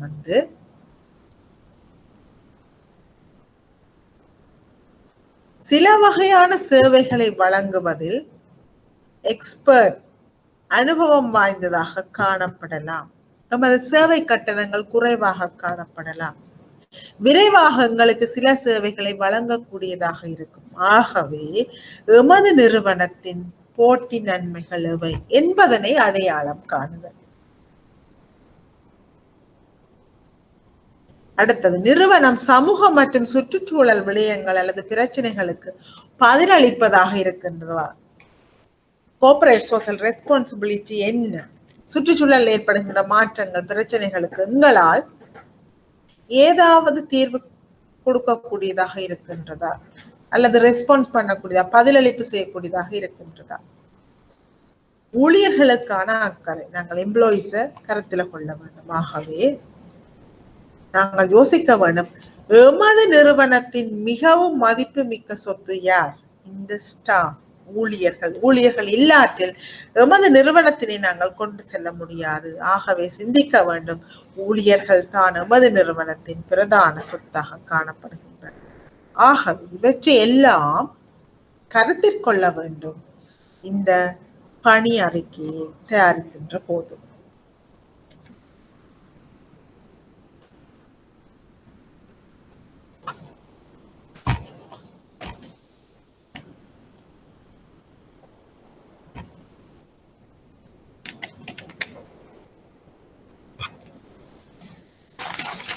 ஆகவே நம்பகமான புதுமையான வாடிக்கையாளர்கள் நட்பு ரீதியான நிதி வழங்கும் சேவைகளை வழங்குதல், அதிநவீன தொழில்நுட்பத்தை பயன்படுத்துதல், ஏற்கனவே இருக்கின்ற டெக்னாலஜி அதை விட நாங்கள் இன்னும் மேம்படுத்தல், இன்னும் எமது வங்கியினூடாக செய்கின்ற செயற்பாடுகளை ஸ்பீட் ஆக்குதல், விரைவாக்குதல், அதற்கு தேவையான தொழில்நுட்பங்களை பயன்படுத்துதல் அல்லது இலத்திரனியல் மயமாக்குதல். சில வேளைகளில் அனைவருக்கும் இலவசமாக இந்த இலத்திரனியல் சேவை, ஆன்லைன் பேங்கிங் ஃபெசிலிட்டிஸை வழங்குதல் போன்றவை உதாரணம். தொடர்ந்து உற்பத்தி செய்யும் போது உற்பத்தி மேம்பாடு, சிறப்பு தேர்ச்சி, தொடர்ச்சியாக ஒரே வகையான சேவைகளை செய்யும் போது அதில் எங்களுக்கு கிடைக்கின்ற சிறப்பு தேர்ச்சியினூடாக நாங்கள் விரைவாக அந்த சேவையை வழங்கக்கூடியதாக இருக்கலாம் மற்றும் குறைவான கட்டணம் அறவிடக்கூடியதாக இருக்கலாம். ஊழியர்கள் மற்றும் உள்நாட்டில் மற்றும் பிராந்திய ரீதியாக விரிவாக்க தேவையான நிபுணத்துவத்தினை பெறுதல் போன்றவை. நாங்கள் எங்களுடைய நிறுவனத்தினை விரிவாக்கம் செய்வதற்கு எவ்வகையான நிபுணத்துவம் தேவை? சுயதொழில் முயற்சியாளர் மனப்பான்மை, அதிகாரம் பெற்றவர்களுடன் இணைத்தல் மற்றும் பங்குதாரர்களின் எதிர்பார்ப்புகளை தொடர்ந்து மிஞ்சுகின்ற முன்னணி தொழில்நுட்பம். ஸ்டேக் ஹோல்டர்ஸ் எங்கள் நிறுவனத்தின் மீது பல்வேறுபட்ட எதிர்பார்ப்புகளை வைத்திருப்பார்கள். ஆகவே அவர்களுடைய எதிர்பார்ப்புகளை பூர்த்தி செய்வதற்கு தேவையான அட்வான்ஸ் டெக்னாலஜி, முன்னணி தொழில்நுட்பத்தை எவ்வாறு பயன்படுத்துதல், பிராந்தியத்தில் நிதி சேவைகளில் மிகவும் புதுமையான, நம்பகமான மற்றும் சிறந்த செயல்முறை தர வழங்குனராக இருப்பதற்கு இவையெல்லாம் பணி அறிக்கையில் உள்ளடக்கப்படலாம். அதாவது எங்களோட ரீஜன்ல எங்களோட நிறுவனம் தான் பைனான்சியல் சர்வீஸ், இந்த நிதி சேவை வழங்குவதில் இனோவேட்டிவ், புதுமையானதும் ரிலையபிள், நம்பகமானதுமான மற்றும் இஃபெக்டிவ், சிறந்த செயல்முறை வழங்குகின்ற வழங்குனராக இருப்பதற்கு எங்கள் வாடிக்கையாளர்களுக்கு மிக குறைந்த விலையை, காஸ்ட் எஃபெக்டிவ் அல்லது லெஸ் எக்ஸ்பென்சிவ், நான் ஏற்கனவே சொன்னது மாதிரி எங்கள் நிதி நிறுவனங்களினால் வழங்கப்படும் சேவைகளுக்குரிய கட்டணங்களை மற்ற வங்கி அல்லது நிதி நிறுவனங்களுடன் ஒப்பிடும் போது குறைவாக வழங்குவதற்கு சிறந்த தேர்வை மற்றும் மிகவும் வசதியை வழங்க நாங்கள் முயற்சி செய்தோம். வாடிக்கையாளர்களுக்கு மற்றவர்களால் வழங்கப்படுகின்ற வசதி வாய்ப்புகளை விட எங்களால் அதிகளவான வசதிகளை வழங்குவதற்கு முயற்சி செய்வதற்கு போன்றவற்றை இது உள்ளடக்குகின்றது. ஆகவே பிள்ளைகளை பார்ப்போம். ரைட், பணி என்றால் என்ன என்று இனி வர விளக்கணப்படுத்த போகின்றோம். இதற்கு ஒரு உதாரணத்தை நாங்கள் பார்த்துட்டு வருவோம்.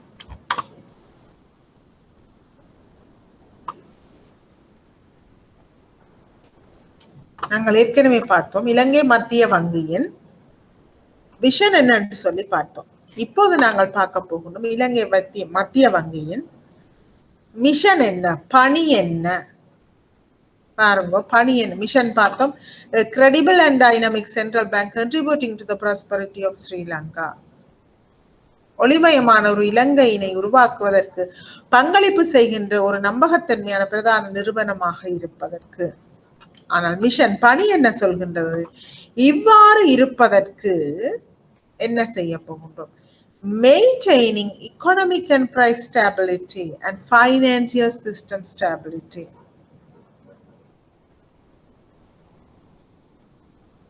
பாருங்க, பொருளாதார விலை உறுதிப்பாடு மற்றும் நிதிசார் முறைமை உறுதிப்பாட்டினை பேணுவதற்கு. ஏன் பேண வேணும்? பொருளாதார விலை மற்றும் நிதிசார் முறைமை உறுதிப்பாட்டினை ஏன் பேண வேணும் என்று சொன்னால், டு சப்போர்ட், உதவி செய்வதற்கு, சஸ்டைனபிள் growth, நிலைத்து நிற்கக்கூடிய வளர்ச்சிக்கு உதவி செய்வதற்கு. எதனூடாக என்று சொன்னால், through policy stimulus, advices, commitment and excellence, சரியான கொள்கைகளை வழியமைத்தல். நாங்கள் ஏற்கனவே பார்த்த மாதிரி பொருளாதார விடயங்கள் தொடர்பாக அரசிற்கான ஆலோசகராக செயற்படும் போது சரியான வகையில் ஆலோசனைகள் வழங்குதல் போன்றவற்றின் ஊடாக நிலைத்து நிற்கக்கூடிய வளர்ச்சிக்கு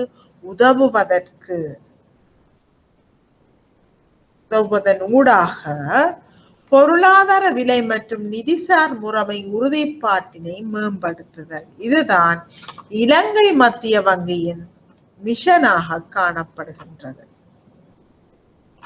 நாங்கள் ஏற்கனவே பார்த்தோம், இது விஷன், இது மிஷன். அதாவது தொலைநோக்கு, இது பணி. ரெண்டுக்கும் உரிய உதாரணத்தினை நாங்கள் இலங்கை மத்திய வங்கி வைத்து பார்த்திருக்கின்றோம். நீங்கள் கீழே வாசித்து பார்க்கலாம். இவ்வாறு ஒவ்வொரு நிறுவனத்துக்கும் காணப்படும். நீங்கள் ஒரு குறிக்கப்பட்ட நிதி நிறுவனம் ஒரு வங்கியின் விஷனை பார்க்க போறீர்கள் என்று சொன்னால், அவர்களுடைய வலைத்தளத்திற்கு சென்று, அவர்களுடைய வெப்சைட்டுக்கு சென்று அவர்களுடைய மிஷனை நீங்கள் அறிந்து கொள்ளலாம். ஏனென்றால் இது பப்ளிஷ் பண்ணப்பட்டிருக்கும்.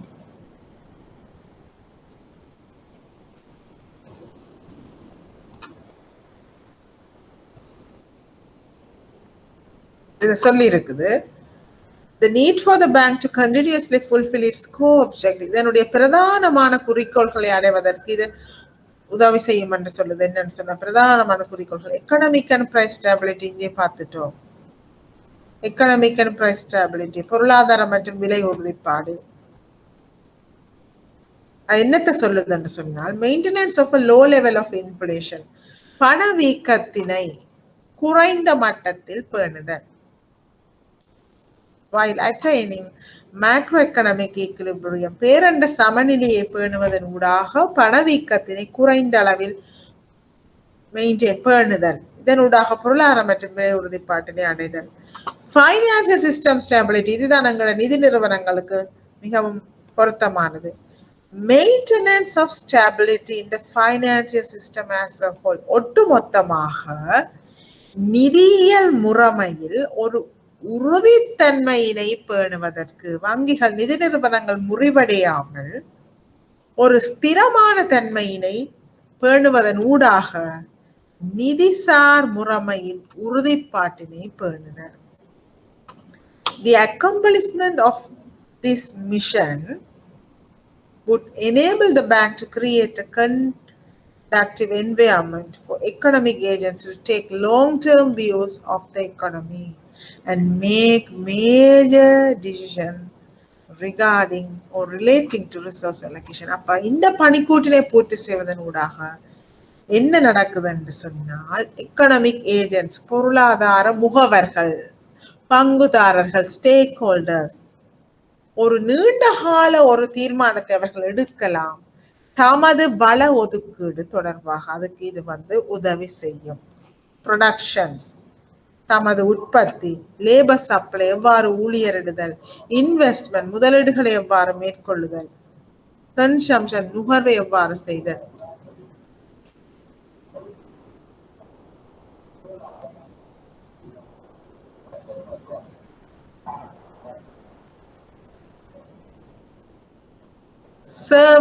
சேமிப்புகள் போன்றவை தொடர்பான வள ஒதுக்கீடு தொடர்பான முடிவுகளை எடுப்பதற்கு இது உதவி செய்கின்றது.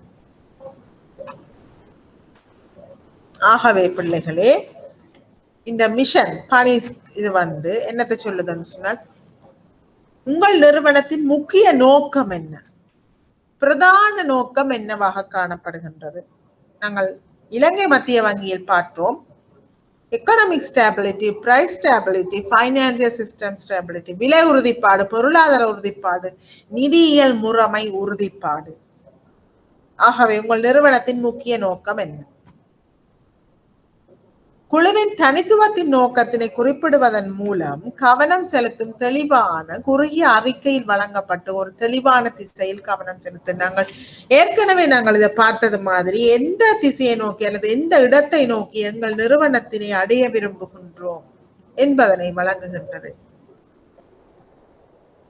நாங்கள் விஷனை பார்த்தோம், தொலைநோக்கு என்று பார்க்கும்போது அது பார்த்தோம் நீண்ட காலம் 20 வருட 50 வருடங்களுக்கு பிறகு எப்படி எங்கள் நிறுவனம் மற்றவர்களால் பார்க்கப்பட விரும்புகின்றது. ஆனால் இது குறுகிய மற்றும் நடுத்தர காலத்திற்கு 5 வருடங்களில் 10 வருடங்களில் 15 வருடங்களில் எவ்வாறு எமது நிறுவனம் இருக்க வேண்டும் என்று எதிர்பார்க்கப்படுகின்றது. ஆகவே குறுகிய மற்றும் நடுத்தர காலத்திற்கு கவனம் செலுத்துதல்.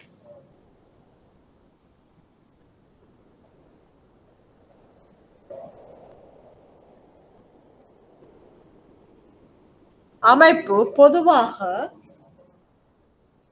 அதன் தொலைநோக்கினை அடைய என்ன செய்கின்றது என்பதை இந்த பணி விவரிக்கிறது. நாங்கள் ஏற்கனவே பார்த்தது மாதிரி இலங்கை மத்திய வங்கி ப்ராஸ்பரிட்டி ஆஃப் ஸ்ரீலங்கா, அதாவது ஒளிமயமான இலங்கை உருவாக்குதல். ஆகவே அந்த ஒளிமயமான இலங்கையை எதனூடாக உருவாக்க போகின்றது? பொருளாதார விலை மற்றும் நிதியியல் முறை உறுதிப்பாட்டின் ஊடாக. ஆகவே அந்த தொலைநோக்கினை அடைவதற்கு என்ன செய்கிறது என்பதை இந்த பணி விவரிக்கின்றது. உங்களுக்கு இந்த உதாரணத்தினூடாக விளங்கி இருக்கும் என்று நினைக்கின்றேன்.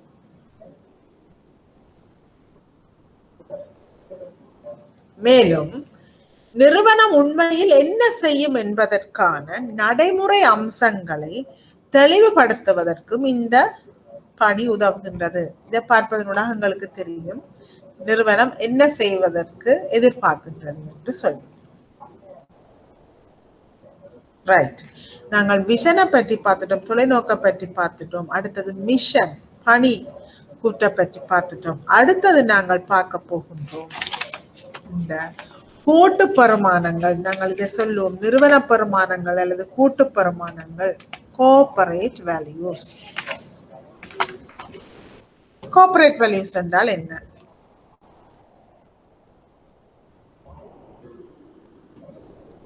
பகிரப்பட்ட மதிப்புகள், பெருமானங்கள், ஒரு நிறுவனம் செய்யும் அனைத்தையும், அத்துடன் இந்த ஸ்டேக் ஹோல்டர்ஸ் என்று சொல்லுவோம் பங்குதாரர்களுடனான எமது நிறுவனத்தின் உறவுகள், ரிலேஷன்ஷிப் எப்படி இருக்கிறது மற்றும் அதன் நட்பெயர் ரெப்யூட்டேஷன் எப்படி இருக்கின்றது ஆகியவற்றை இது குறிக்கின்றது.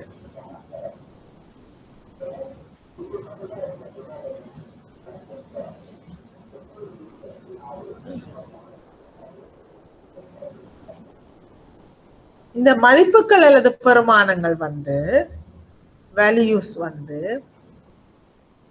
நம்பிக்கைகள், வழிகாட்டுதல் அல்லது விதிகள் மற்றும் நடத்தை நெறிமுறைகளாக இருக்கலாம்.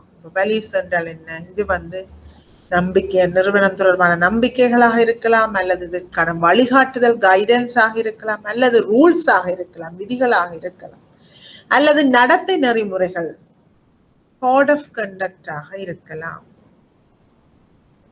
மேலும் இந்த மதிப்புகளின் அறிக்கை கடினமாக இருக்கும் போது வழிகாட்டலை வழங்க முடியும்,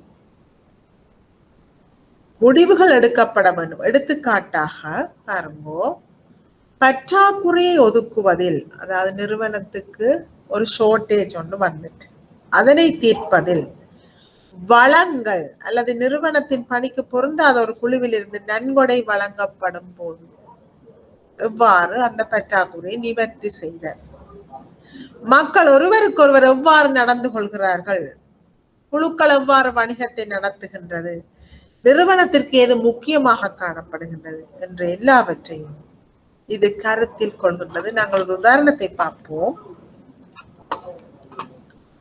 பாருங்க பிள்ளைகளே,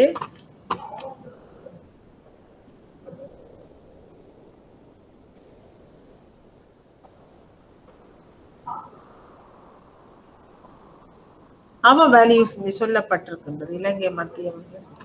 இது நாங்க இலங்கை மத்திய வங்கியை பற்றி பார்த்துக்கின்றோம். மிஷனை பார்த்துட்டு மிஷனை பார்த்து அடுத்த வேல்யூஸை பார்க்க போகிறோம். பாருங்க, வேல்யூஸ். ரைட், என்னத்த சொல்லுது? Commitment to inspirational leadership, providing strategic leadership to the financial sector. அதாவது இலங்கையில் உள்ள நிதிசார் துறைகளுக்குரிய ஒரு தந்திரோபாய தலைமைத்துவத்தினை வழங்குதல். நாங்கள் தொலைநோக்கு பார்த்தோம், ஒளிமயமான இலங்கையை உருவாக்குதல். பணியை பார்த்தோம், ஒளிமயமான இலங்கை நீண்ட காலத்தில், குறுகிய மற்றும் நடுத்தர காலத்துல நாங்கள் பார்த்தோம் விலை உறுதிப்பாடு, பொருளாதார உறுதிப்பாடு மற்றும் நிதியியல் முறைமை சார்ந்த உறுதிப்பாட்டின் ஊடாக ப்ராஸ்பரிட்டியை ஏற்படுத்தல். பிறகு இந்த விலை உறுதிப்பாடு, பொருளாதார உறுதிப்பாடு, நிதியியல் முறைமை உறுதிப்பாட்டை எவ்வாறு என்னத்தினூடாக அடையலாம் என்றால், நிதியியல் துறையில் ஒரு தந்திரோபாய தலைமைத்துவத்தை வழங்குதல். Providing strategic leadership to the finance sector. உதாரணம் பிள்ளைகள் இந்த வேல்யூஸுக்கு பெருமானங்கள். அடுத்தது transparency in what we do, being ready to explain the rationale behind our actions. நாங்களால் செய்யப்படுகின்ற எல்லா செயற்பாடுகளும் வெளிப்படைத்தன்மையாக இருப்பதற்கு. யாராவது என்னத்திற்காக இந்த செயற்பாட்டை செய்தீர்கள் என்று கேட்டால் எங்களால் அதற்குரிய காரணத்தினை தெளிவாக வழங்குவதற்கு நாங்கள் ஆயத்தமாக இருத்தல். Accountability to our key stakeholders, நம்பகத்தன்மையாக இருத்தல். எங்களுடைய பிரதான பங்குதாரர்களுக்கு, எங்கள் நிறுவனத்தில் பலரும் ஆர்வமாக இருப்பார்கள். யார்? பப்ளிக், பொதுமக்கள், கவர்மெண்ட், அரசு, ஃபைனான்சியல் இன்ஸ்டிடியூஷன், நிதிசார் நிறுவனங்கள், ஊழியர்கள். ஆகவே இவர்களுக்கு நாங்கள் வெளிப்படைத்தன்மையாக இருத்தல். Taking responsibility for our policy advice and actions, எங்களால் வழங்கப்படுகின்ற கொள்கை ஆலோசனைகள் மற்றும் செயற்பாடுகளுக்கு நாங்கள் பொறுப்பாக காணப்படுவோம். இன்டிகிரிட்டி, நம்பகத்தன்மை, ட்ரஸ்ட், டிபெண்டபிலிட்டி, ஆனஸ்டி, நேர்மையாக எல்லாம் இருத்தல். Commitment to professional competence, dedication, சரியான முறையில் ஆர்வமாக வேலைகளை செய்தல். குவாலிட்டி, தரமாக வழங்குதல், சிறப்பாக வழங்குதல் எங்களால் வழங்கப்படுகின்ற சேவைகளை. Commitment to life long learning, தொடர்ச்சியாக சந்தையில் ஏற்படுகின்ற மாற்றங்களை தொடர்ச்சியாக கற்று அறிந்து கொள்ளுதல். நாலேஜ் ஷேரிங், எங்களிடம் உள்ள அறிவினை நாங்கள் மற்றவர்களுடன் பகிர்ந்து கொள்ளுதல். இனோவேஷன், புத்துருவாக்கமானதாக இருத்தல். கன்சிஸ்டன்சி, நிலையானது. அக்யூரசி, சரியானது. டைம்லினஸ், உரிய காலத்தில் வழங்குதல். Of all actions taken by the bank, உரிய காலத்தில் தேவைப்படும் போது சரியான தீர்மானங்களை எடுத்தல். Managing and ensuring operational autonomy for policy formulation and implement, சரியான முறையில் கொள்கைகளை வழங்குதல். urgent and continuous commitment to results and outputs. ஆகவே பிள்ளைகளே, இவையெல்லாம் இலங்கை மத்திய வங்கியின் பெருமானங்கள், அவர் வேல்யூஸ். இது நான் உங்களுக்கு உதாரணம் மூலம் காட்டியிருக்கின்றேன். இவ்வாறு ஒவ்வொரு நிதி நிறுவனமும் தமக்குரிய விஷன், மிஷன், வேல்யூஸை வைத்திருக்கும். நாங்கள் சர்ச் பண்ணி பார்ப்போம்.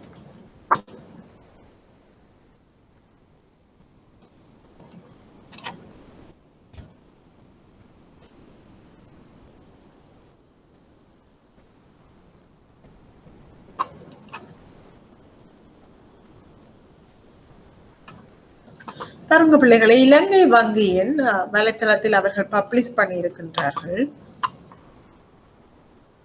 அவர் விஷன், இலங்கை வங்கியினுடைய தொலைநோக்கு என்ன?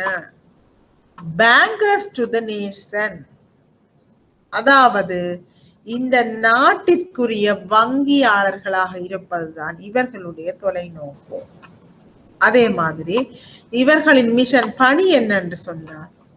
பணியை இவர்கள் பிரித்து பிரதானமான ஆட்களுக்கு சொல்லியிருக்கிறார்கள். கஸ்டமர்ஸ், வாடிக்கையாளர்களை எடுத்துக்கொள்வோமே ஆனால்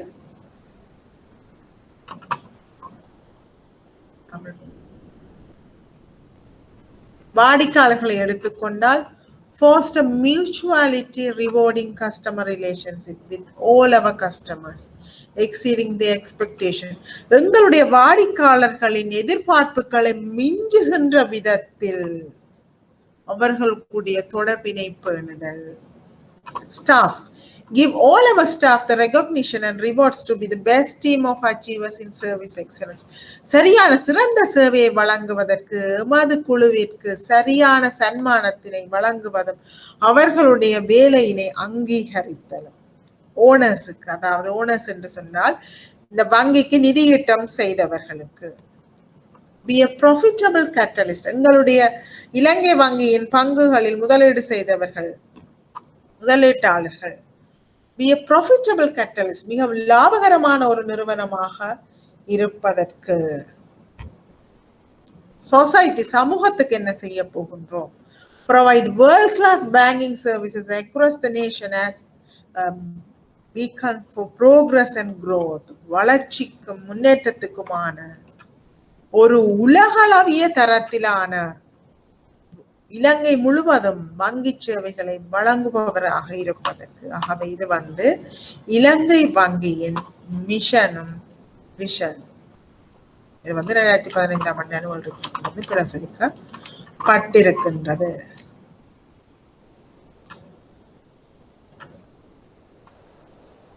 பாருங்க பிள்ளைகளே,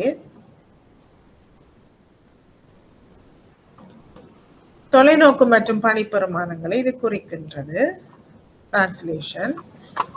இலங்கை மத்திய வங்கியின் தொலைநோக்கு நம்பிக்கைக்குரியதும் இயலாற்றல் கொண்டதுமான மத்திய வங்கி இலங்கையின் சுபீட்சத்திற்கு பங்களித்து வருகின்றது.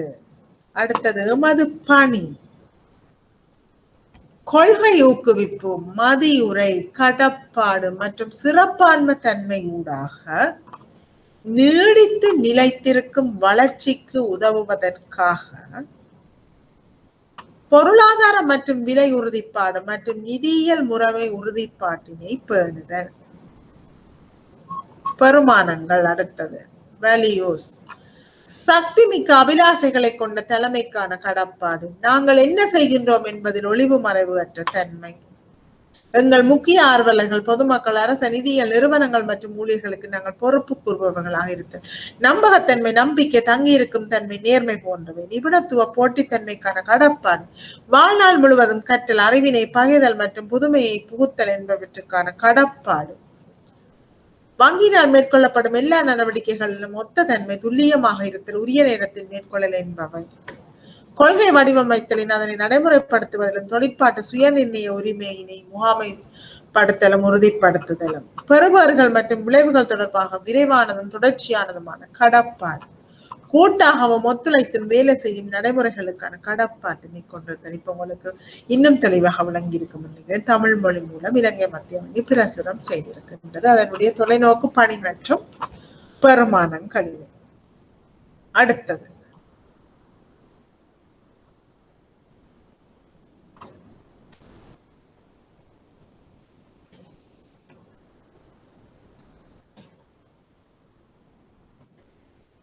பணி முதல் இலக்குகள் வரை. From the mission to the goals.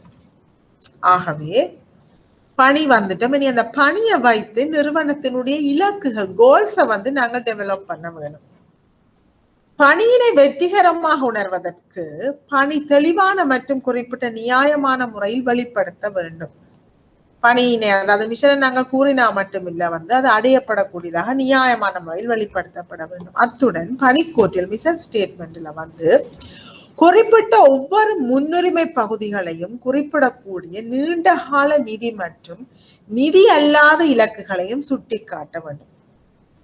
இப்ப இலங்கை மத்திய வங்கி எடுத்துக்கொண்டால் விலை உறுதிப்பாடு, பொருளாதார உறுதிப்பாடு, நிதியியல் முறைமை உறுதிப்பாடு என்று சொன்னோம். இது தொடர்பான நிதி இலக்குகள் என்ன, நிதி அல்லாத இலக்குகள் என்ன என்பதையும் சுட்டி காட்டுதல் வேண்டும். ஆகவே பணியின் செயல்பாடுகளின் முக்கிய பகுதிகளை குறிக்கும் எதிர்கால நோக்கங்களின் பொதுவான அறிக்கைகளுக்கு தான் இலக்குகள் குறிக்கின்றது. மின்ஸ்பர்க் என்பவர் இலக்குகளை, கோல்ஸ் என்னென்றா சொல்றார் என்றால், ஒரு நிறுவனத்தின் தீர்மானம், டிசிஷன் அல்லது செயல்கள், ஆபரேஷன், இவற்றின் பின்னால் உள்ள நோக்கமாக வரையறுக்கின்றார்.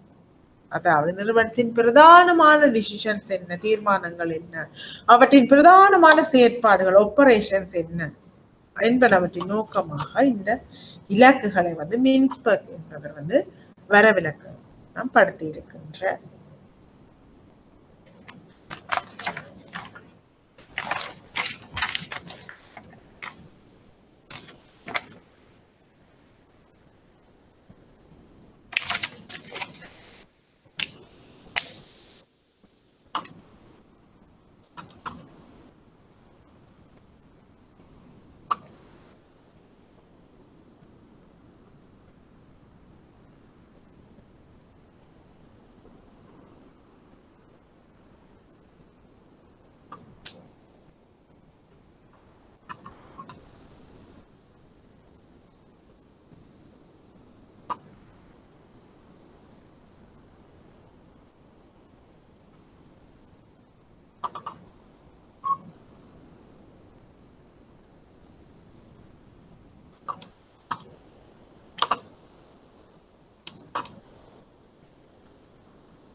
ரைட்.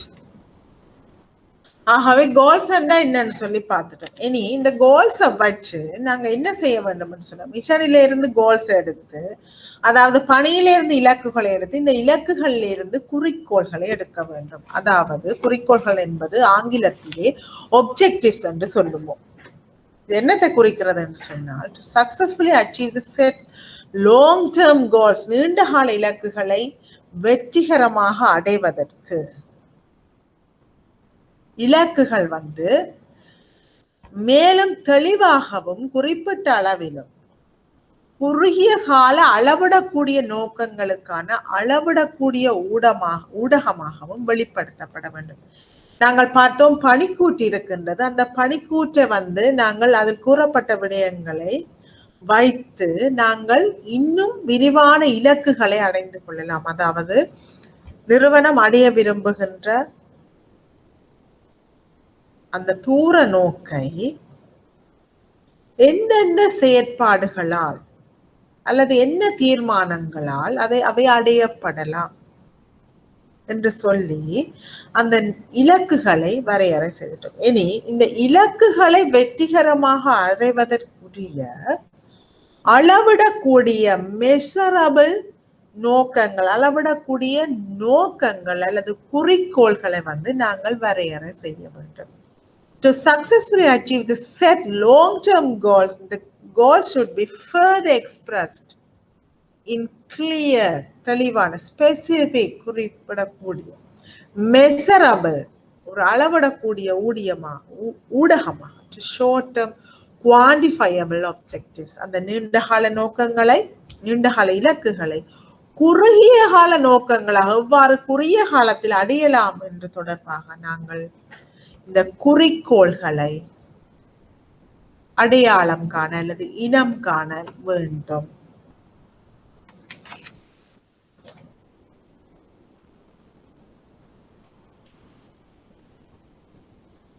அடுத்தது பார்ப்போம் இந்த குறிக்கோள்களுக்கு உதாரணம். எங்களுடைய ஏற்கனவே பார்த்த உதாரணம் எங்கள் இலங்கை மத்திய வங்கி பார்ப்போம்.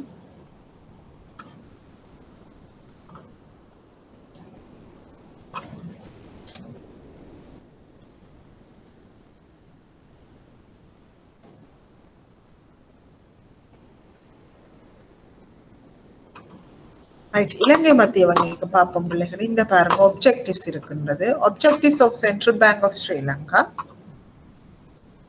Central Bank has two core objectives. Central Bank பிரதானமாக இரண்டு குறிக்கோள்களை வச்சிருக்கிறது. என்னன்னு சொன்னா maintaining economic and price stability. இது எங்களுக்கு தெரியும், ஏற்கனவே பணியில சொல்லப்பட்டிருக்கிறது. ஆனா அதை உடைத்து சொல்ற விஷயம்தான் நீண்ட காலத்தை குறுகிய காலமாக மாற்றுவது தான் இந்த குறிக்கோள்கள் நோக்கம். பாருங்கோ,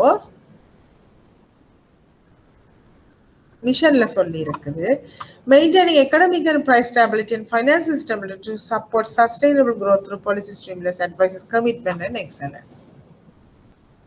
objective சொல்லுது இரண்டு பிரதான குறிக்கோள்களை கொண்டிருக்குது. maintaining economic and price stability, maintaining financial system stability. நாங்கள் தமிழில் பார்த்தோமே என்று சொன்னால், இலங்கை மத்திய வங்கி மாற்றமடைந்து வரும் பொருளாதார சூழலுக்கு பதிலுறுத்தும் விதத்தில் அது உருவாக்கப்பட்ட காலத்தில் இருந்து அதன் கவனத்தையும் தொழிற்பாடுகளையும் விருத்தி செய்து வருகின்றது. மத்திய வங்கி தொழிலின் போக்குகளுடன் ஒத்து செல்லும் விதத்தில் ஆரம்பத்தில் அதனிடம் ஒப்படைக்கப்பட்டிருந்த பல்வேறு குறிக்கோள்களிலிருந்தும் அதனை விடுத்து பழைய குறிக்கோள்களை பிறகு மாற்றி இருக்கிறோம். விடுத்து 2 மைய குறிக்கோள்கள் கோ ஆப்ஜெக்டிவ்ஸ் செய்திருக்கிறோம் 2002 நாணய விதி சட்டத்தின் திருத்தங்களுக்கு இணங்க. ஆகவே அதற்கமைய இலங்கை மத்திய வங்கியின் 2 மைய குறிக்கோள்களாக காணப்படுபவை பொருளாதாரம் மற்றும் விலை உறுதிப்பாட்டினை பேணுதல், economic and price stability, maintaining the economic and price stability. நிதியியல் முறைமையின் உறுதிப்பாட்டினை பேணுதல், maintaining the price financial system stability. ஆகவே இவை 2 தான் பிரதான குறிக்கோள்கள். சொல்லுதோ இலங்கையின் உற்பத்தியாக்க மூலவளங்களின் அபிவிருத்தியினை ஊக்குவித்து மேம்படுத்துகின்ற நோக்குடன் மத்திய வங்கி 2 குறிக்கோள்களையும் கொண்டிருக்கின்றது என்று சொல்லிட்டு பிறகு இந்த ஒவ்வொரு ஒப்ஜெக்டிவ்ஸுக்கும் சின்ன விளக்கங்கள் போடுவார்கள். விலை உறுதிப்பாடு என்று சொன்னால் என்ன? உள்நாட்டில் நாணயத்தின் நியதிகளிலும் வெளிநாட்டு நாணயங்களின் நியதிகளிலும் இது எவற்றை கொள்வனவு செய்யக்கூடியதாக இருக்கும் என்ற நாணயத்தின் பெறுமதியினை பாதுகாக்கிறது. நாங்கள் சொன்னோம் பணவீக்கத்தினை ஒரு கட்டுப்பாட்டுக்குள் வைத்திருத்தல். நிதியியல் முறைமை உறுதிப்பாடு, உறுதியான நிதியியல் முறைமையானது வைப்பாளர்களுக்கும் முதலீட்டாளர்களுக்கும் சாதகமான சூழல் ஒன்றினை உருவாக்குவதன் மூலம் வினைதிறன் மிக்க நிதியியல் இடையீடுகளையும் சந்தைகளின் காத்திரமான தொழிற்பாடுகளையும் இது ஊக்குவிக்கின்றது.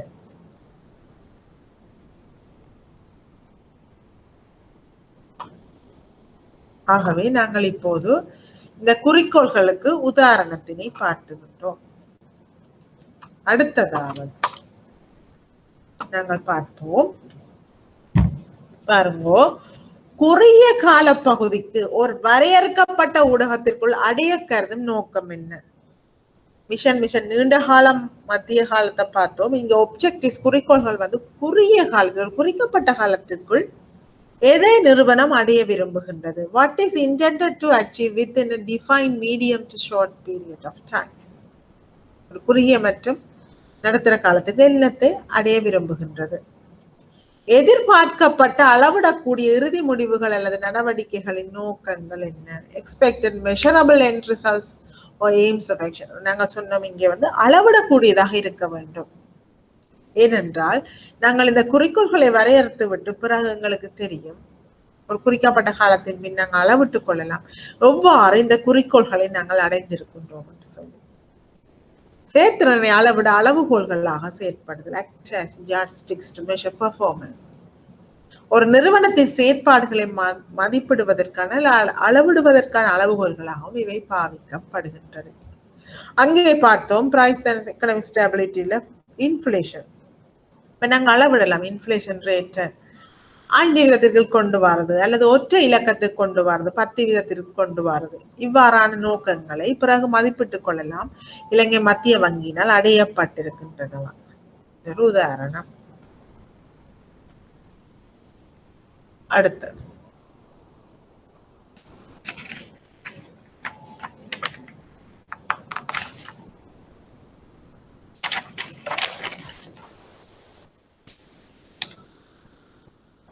the areas for which corporate objectives can be set. நிறுவன குறிக்கோள்கள் அல்லது கூட்டுறவு குறிக்கோள்களை அமைக்கக்கூடிய பகுதிகள் எவை?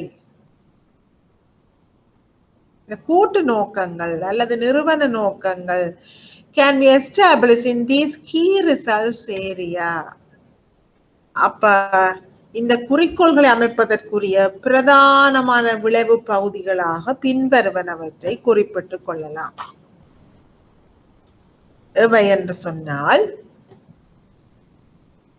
மார்க்கெட் ஸ்டாண்டிங், சந்தையில் உள்ள நிலைப்பாடு. நாங்கள் இப்போ எங்கே நிற்கின்றோம்? எங்களுடைய மார்க்கெட் ஷேர் இப்போது இந்த எக்ஸ் என்ற வங்கிக்கு 2 வீதமாக இருக்கின்றது. நாங்கள் எதிர்காலத்தில் 5 வீதமாக அதிகரிக்க போகின்றோம். ஆனால் ஒவ்வொரு 2 வருடங்களிலும் அல்லது அடுத்த 2 வருடங்களுக்குள் 1 வீதமாக எங்களுடைய இந்த சந்தை பங்கு மார்க்கெட் ஷேரை அதிகரிக்க போகின்றோம். அல்லது எங்களுடைய வாடிக்கையாளர்களின் அளவு என்ன, எவ்வாறு அவர்களை அதிகரிக்க போகின்றோம், எங்களுடைய சேவைகளை எவ்வாறு விரிவாக்க போகின்றோம், இப்போது சந்தையில் உள்ள எங்களுடைய நிலைப்பாடு என்ன, இனோவேஷன் ஏதாவது நாங்கள் புதுமையாக செய்ய போகின்றோமா, எங்கள் போட்டியாளர்களால் வழங்கப்படுகின்ற சேவைகளை விட புதுமையான சேவைகள் ஏதாவது வழங்க போகின்றோமா,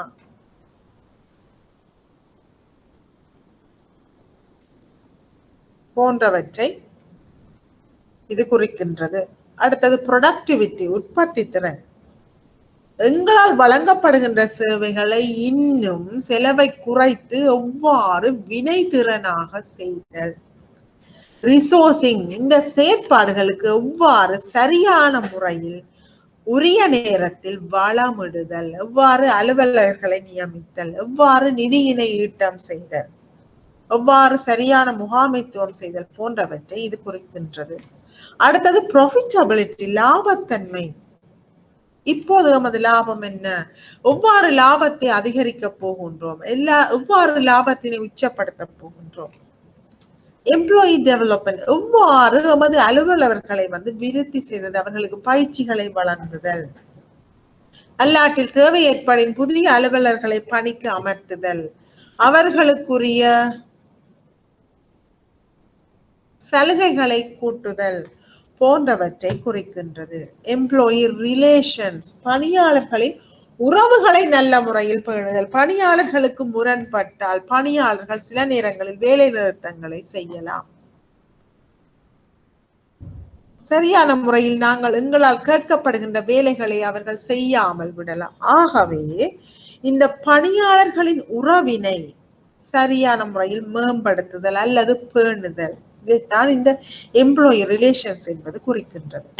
அடுத்தது, நாங்கள் எப்பவும் சமூகத்திற்கு பொறுப்பு வாய்ந்தவர்களாக இருத்தல் வேண்டும். நாங்கள் சமூகத்துக்கு தீங்கு செய்தல் கூடாது. அதைத்தான் நாங்கள் சோசியல் ரெஸ்பான்சிபிலிட்டி என்று சொல்வோம். இதற்காகத்தான் வங்கிகள் சில நேரங்களில் பல நன்கொடைகளை செய்தல். சில நேரத்தில், உதாரணமாக COVID-19 சில சந்தர்ப்பங்களில் வட்டி விதத்தினை குறைத்து பெற்றல், சில மாதங்களுக்கு தங்களால் அறவிடப்படுகின்ற தவணை கட்டணங்களை ஒத்தி வைத்தல். ஏனெனில் கோவிட் காலத்தில் மக்கள் துன்பப்படுகிறார்கள், இவர்களுக்கு சரியான வியாபார முயற்சி இல்லை, இவர்களால் வருமானம் பெற முடியாமல் இருந்திருக்கலாம் போன்றவற்றை கருத்தில் கொண்டு சமூக பொறுப்புடன் அவர்களால் அறவிடப்படுகின்ற தவணை கட்டணங்களை சில மாதங்களுக்கு ஒத்திவைத்தல், இது ஒரு உதாரணம். இதைத்தான் சோசியல் ரெஸ்பான்சிபிலிட்டி, சமூக பொறுப்பு என்று கூறிக்கொள்வோம். அடுத்தது பாருங்க, இந்த நோக்கங்கள் அல்லது குறிக்கோள்களின் படிநிலைகளை நாங்கள் பார்த்தால், இது கோஆபரேட் ஆப்ஜெக்டிவ்ஸ், அதாவது டாப், உச்சத்துல நிறுவனத்தின் உயர் மட்டத்தில் நிறுவன ரீதியான நோக்கங்கள். உதாரணம் ஒன்று தந்திருக்கிறது. கூட்டு நோக்கம் அல்ல நிறுவன நோக்கங்கள் என்னென்றால், to increase the ROI, return on investment, முதலீட்டு வருவாயினை அதிகரிப்பதற்கு. To increase the ROI, return on investment, annually by 12%, அதாவது ஆண்டிற்கு 12% வருவாய் வீதத்தினை அதிகரித்தல். இது நிறுவனத்தின் ஆகக்கூடிய உயர்மட்ட நோக்கம்.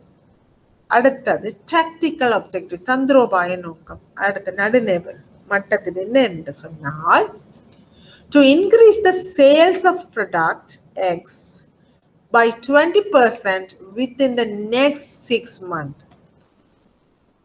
ஏற்கனவே பார்த்தோம், வருடத்திற்கு 12% முதலீட்டு வருவாயை கூட்டுதல், லாபத்தினை கூட்டுதல்.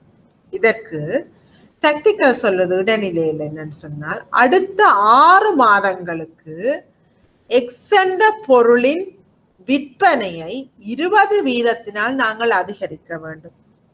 விற்பனை அதிகரிப்பதன் மூலம் எங்களுக்கு வருவாயை ஈட்டிக் கொள்ளலாம். ஆகவே அந்த கோஆபரேட் ஆப்ஜெக்டிவை சின்னஞ்சின்ன உடைச்சு டெக்னிக்கல் ஆப்ஜெக்டிவ் சொல்லுது.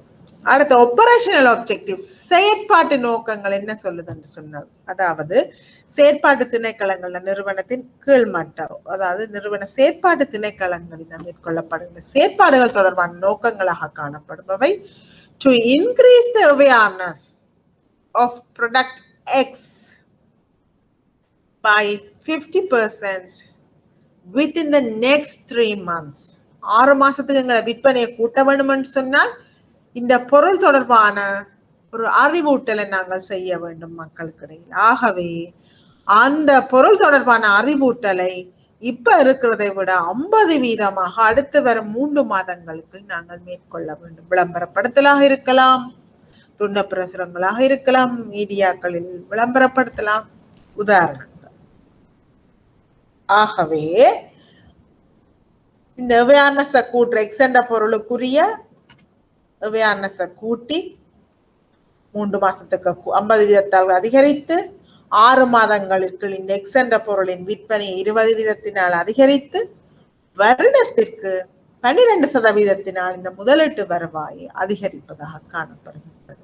இதுதான் இந்த குறிக்கோள்களின் படிமுறைகளாக காணப்படுகின்றன. அடுத்து நாங்கள் பார்ப்போம் பாலிசிஸ்.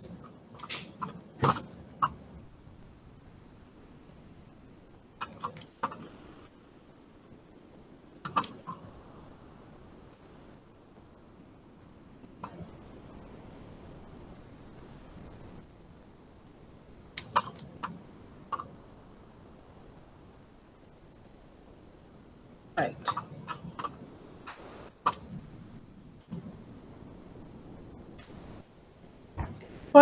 பாலிசிஸ் என்றது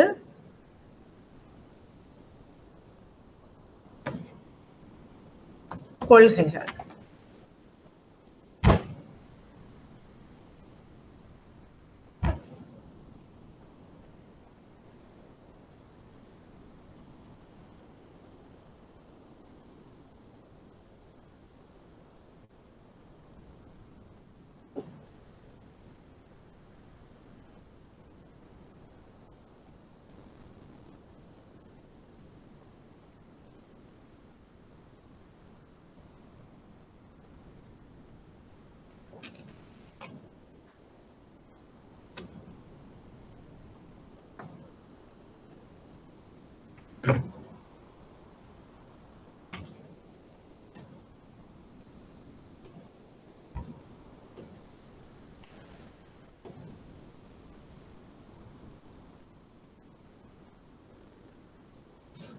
கொள்கைகள்.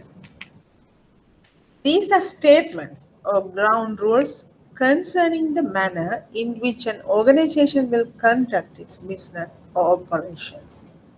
இப்ப கொள்கைகள் என்னன்னு சொன்னால், ஒரு நிறுவனம் தனது செயற்பாட்டினை மேற்கொள்வதற்காக, இவை ஒரு நிறுவனம் அதன் வணிகத்தினை அல்லது செயற்பாடுகளை நடாத்துகின்றது தொடர்பிலான அறிக்கைகள் அல்லது தரை விதிகள்.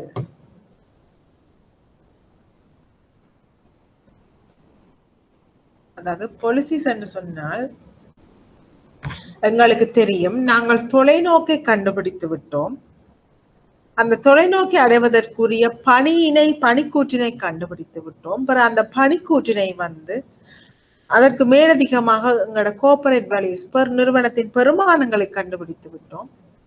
பிறகு அந்த பணிக்கூற்றினை அடைவதற்கான கோல்ஸ் இலக்குகளை அடையாளம் கண்டுவிட்டோம். அந்த இலக்குகளின் ஊடாக இந்த பணியினை அடைவதற்கான குறுகிய நடுத்தர கால குறிக்கோள்கள் அல்லது நோக்கங்களினை அடையாளம் கண்டுவிட்டோம். இனி இந்த நோக்கங்களை அடைவதற்காக எங்களோட செயற்பாடுகளை மேற்கொள்ள வேண்டும். ஆகவே இந்த செயற்பாடுகளை மேற்கொள்வதற்கு செயற்பாடுகளை இலகுவாக மேற்கொள்வதற்கு அல்லது ஒவ்வாறு இந்த செயற்பாடுகளை சரியான முறையில் உரிய நேரத்தில் மேற்கொள்ள வேண்டும் என்பது தொடர்பான ரூல்ஸ் அல்லது விதிகள், இவைதான் இந்த பாலிசிஸ் கொள்கைகள் என்று சொல்லுவோம். உதாரணமாக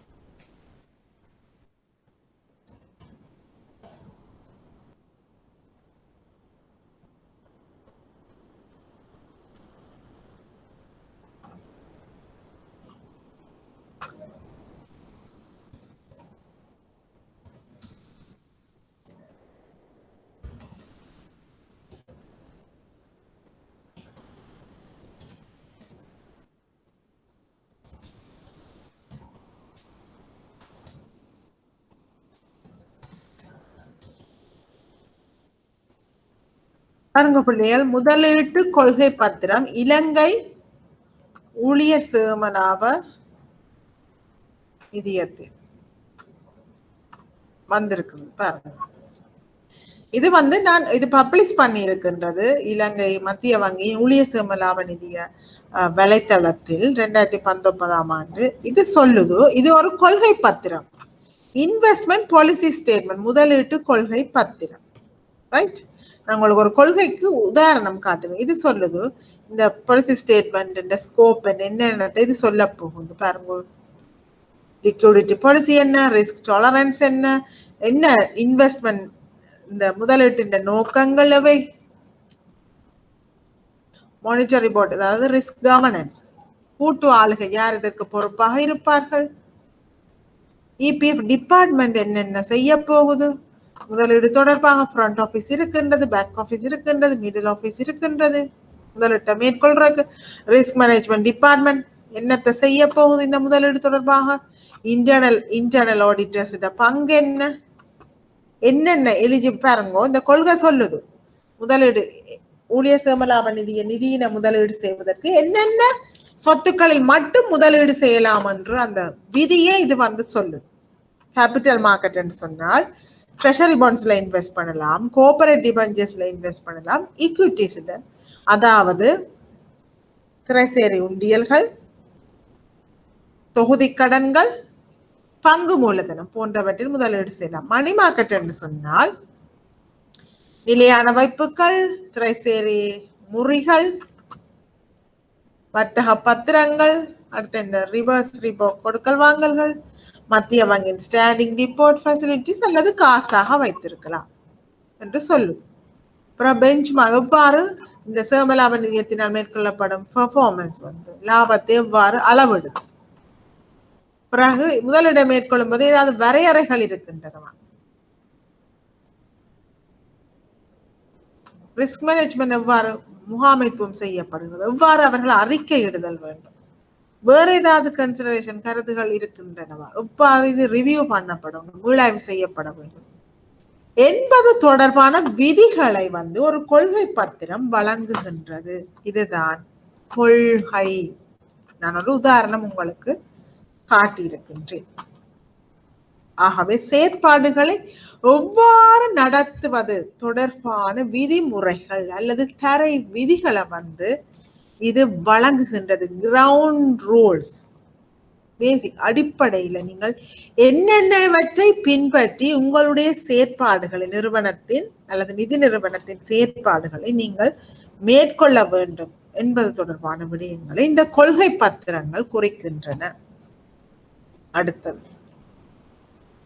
இன்னும் கொஞ்சம் விரிவாக பார்த்தோம் என்று சொன்னால், policy and strategic management statement or practice which guides the managers and employees in the execution of the organization's affairs. ஆகவே மூலோபாய நிர்வாகத்தில் ஸ்ட்ராட்டஜிக் மேனேஜ்மெண்டில் ஒரு கொள்கை என்பது என்னத்தை குறிக்கிறது என்று சொன்னால், ஒரு நிறுவனத்தின் விவகாரங்களை நிறைவேற்றுவதில் முகாமையாளர்களுக்கும் பணியாளர்களுக்கும் வழிகாட்டும் ஒரு அறிக்கை அல்லது நடைமுறையாக காணப்படுகிறது. உங்களுக்கு தெரியும் பிள்ளைகள், இந்த உதாரணத்தை வைத்து நாங்கள் சொல்லலாம். பாருங்கோ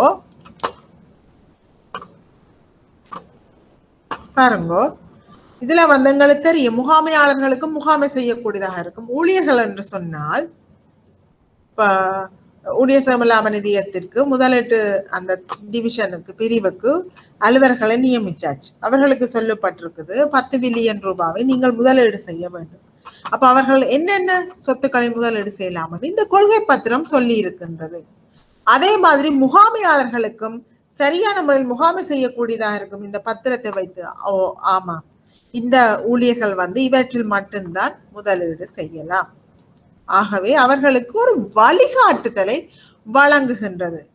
போர்ட் ரிஸ்க் ஓவர்சைட் கமிட்டி என்னத்தை செய்யுது, மானிட்டரி போர்டு அவர்கள் தங்களுடைய பொறுப்புகளை பார்ப்பார்கள், என்ன செய்ய வேண்டும். இந்த இடர் மேலாண்மை குழுவுக்கு தெரியும் தாங்கள் என்ன செய்ய வேண்டும். நான் பைனான்சியல் ரிஸ்க் மேனேஜ்மெண்ட் தான் என்ன செய்ய வேண்டும். இபிஎஃப் இன்வெஸ்ட்மெண்ட் ஓவர்சைட் கமிட்டி முதலீட்டு மேற்பார்வை குழுவுக்குரிய பொறுப்பு என்ன. ஆகவே அவர்களுக்கு இலகுவான முறையில் இந்த செயற்பாட்டு திணைக்களங்களின் செயற்பாடுகளை முகாமை செய்யக்கூடியதாக இருக்கும் முகாமையாளர்களுக்கு, அதே மாதிரி பணியாளர்களுக்கு சரியான முறையில் தமது பணிகளை செய்வதற்குரிய வழிகாட்டுதல்களை இது வழங்கும்.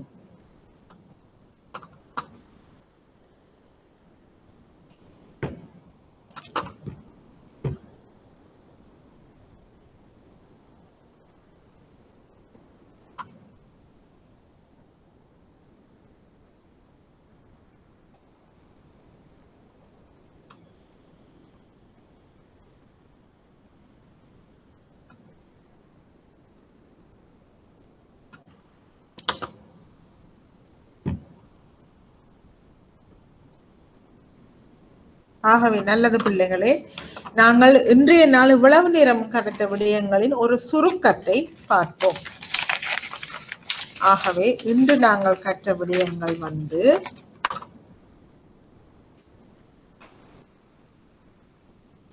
இன்று நாங்கள் பார்த்தோம் பிரதானமாக ஸ்ட்ராட்டஜிக் பிளானிங், மூலோபாய திட்டமிடல் என்றால் என்ன என்று சொல்லி பார்த்தோம். இந்த மூலோபாய திட்டமிடல் என்பது என்ன செயல்முறை என்று சொன்னால், ஒரு நிறுவனத்தின் தொலைநோக்கு விஷன், பணி மிஷன், பெருமானங்கள் வேல்யூஸ், நோக்கங்கள் ஒப்ஜெக்டிவ்ஸ் மற்றும் நோக்கங்கள் கோல்ஸ் மற்றும் ஒப்ஜெக்டிவ்ஸ் குறிக்கோள்கள் போன்றவற்றினை எவ்வாறு ஒரு நிறுவனம் தயாரித்துக் கொள்ளுதல் அல்லது அமைத்துக் கொள்ளுதல், அதற்குரிய செயல்முறைதான் இந்த மூலோபாய திட்டமிடுதல் அல்லது தந்திரோபாய திட்டமிடுதல் என்று சொல்லி நாங்கள் பார்த்தோம். குறிப்பாக இந்த தந்திரோபாய திட்டமிடல் நிறுவனத்தை விருத்தி செய்வதற்கு உதவி செய்கின்றது. ஆகவே இந்த தந்திரோபாய திட்டமிடலில் ஒரு நிறுவனம் பிரதானமாக 3 கேள்விகளுக்கு விடையளிக்க விரும்புகின்றது. ஒன்று, where are we now, நாங்கள் இப்போது எங்கே இருக்கின்றோம். அடுத்தது where do we want to go, நாங்கள் எங்கே போக விரும்புகின்றோம். how will we get there, அந்த எங்கே போக விரும்புகின்றோம் என்ற விடயத்தை நாங்கள் எவ்வாறு அடைவோம் என்பவை தொடர்பாக தீர்மானிக்கும் செயற்பாடுதான் இந்த ஸ்ட்ராட்டஜிக் பிளானிங் என்று நாங்கள் சொல்லிக் கொள்வோம். அடுத்தது பார்த்து நாங்கள் இந்த மூலோபாயத்தின் வரையறை டேவிட் என்பவர் வரவிலக்கணம் டேவிட் என்பவர் 2011ஆம் ஆண்டு சொல்லியிருக்கிறார். மூலோபாய முகாமைத்துவம் என்பது ஒரு நிறுவனம் அதன் நோக்கங்களை அடையக்கூடிய ஒரு செயற்பாட்டு தீர்மானங்களை உருவாக்கும், அமல்படுத்தும் மற்றும் மதிப்பீடு செய்யும் கலை மற்றும் அறிவியல், ஆர்ட் அண்ட் சயின்ஸ் என்று சொல்லி அவர் கூறியிருக்கின்றார். அடுத்தது பார்த்து நாங்கள் ஏன் இந்த ஸ்ட்ராட்டஜிக் பிளானிங் தேவை, இந்த மூலோபாய முகாமைத்துவத்தின் நன்மைகள் என்ன என்று சொல்லி பார்த்தோம். அதாவது விஷன் மிஷன், இந்த ஆப்ஜெக்டிவ்ஸ் அதுகளை தயாரிக்கிறதுக்கு, தொலைநோக்கு பணி மற்றும் பெருமானங்களை தயாரிப்பதற்கு இது உதவி செய்கின்றது. மேலும் யதார்த்தமான நோக்கங்கள், குறிக்கோள்கள் மற்றும் உக்திகளை இது நிறுவுகின்றது, அதாவது அடையக்கூடிய நோக்கங்களை இது நிறுவுகின்றது. வளங்களை சிறந்த முறையில் திறம்பட பயன்படுத்துவதற்கு இது ஊக்குவிக்கின்றது. ஒரு நிறுவனத்தின் முன்னேற்றத்தை அளவிடுவதற்குரிய அடிப்படையினை வழங்குகின்றது. மேலும் பாரிய பிரச்சனைகளை தீர்ப்பதற்கும் இது வழிவகுக்கின்றது. அடுத்தது பார்த்து நாங்கள் மூலோபாய திட்ட செயல்முறை ப்ரோசஸை பார்த்து நாங்கள் செயல்முறையை பார்த்து நாங்கள் முதலாவது இந்த தொலைநோக்கினையும் பணியினையும் உருவாக்குதல், பிறகு அதிலே இருந்து என்ன செய்ய வேண்டும் என்று சொன்னால் நிறுவனத்தின் பெருமானங்களை தயாரித்து அதன் பின்னர் இந்த பணியில் இருந்து நிறுவனத்துக்குரிய இலக்குகளை அடையாளங்கள், அந்த இலக்குகளில் இருந்து நிறுவனத்துக்குரிய பிரதான குறுகிய காலத்தில் அடையக்கூடிய குறிக்கோள்களை நாங்கள் அடையாளம் காண வேண்டும். பிறகு அந்த குறிக்கோள்களை அடையக்கூடிய தந்திரோபாயங்கள் அல்லது ஸ்ட்ராட்டஜிஸ், உக்திகளை நாங்க இனங்கண்டு பிறகு அந்த உக்திகளை நாங்கள் இம்ப்ளிமெண்ட் பண்ணி அமுல்படுத்த வேண்டும். பின்னர் அந்த உக்திகள் எவ்வாறு அடையப்பட்டது என்பது சொல்லி மதிப்பாய்வு செய்ய வேண்டும். ஆகவே இத்தகைய செயல்முறையை தான் ஸ்ட்ராட்டஜிக் பிளானிங் ப்ரோசஸ் என்று சொல்லிக் கொள்ளப்படுகிறது. பிறகு நாங்கள் பார்த்தோம் விஷன் என்றால் என்ன, அதாவது தொலைநோக்கு என்றால் என்ன, அதற்கு உதாரணம் இலங்கை மத்திய வங்கியின் விஷன் என்ன என்று சொல்லி பார்த்தோம். அதற்கு பிறகு பணிக்கூற்று என்னன்னு சொல்லி பார்த்தோம். இதற்கு உதாரணமாக இலங்கை மத்திய வங்கி பார்த்தோம். உதாரணமாக இலங்கை மத்திய வங்கியின் தொலைநோக்கு ஒளிமயமான இலங்கைக்கு உதவி செய்தல், இலங்கை மத்திய வங்கியின் பணிக்கூற்று வந்து அந்த ஒளிமயமான இலங்கையை உருவாக்குவதற்கு பொருளாதார மற்றும் விலை உறுதிப்பாட்டினை பேணுதலும் சிறந்த நிதியியல் முறைமை உறுதிப்பாட்டினை பேணுதலும். பிறகு இவற்றிலிருந்து எவ்வாறு ஒப்ஜெக்டிவ்ஸ் குறிக்கோள்கள் தயாரிப்பது என்பது சொல்லி பார்த்தோம்.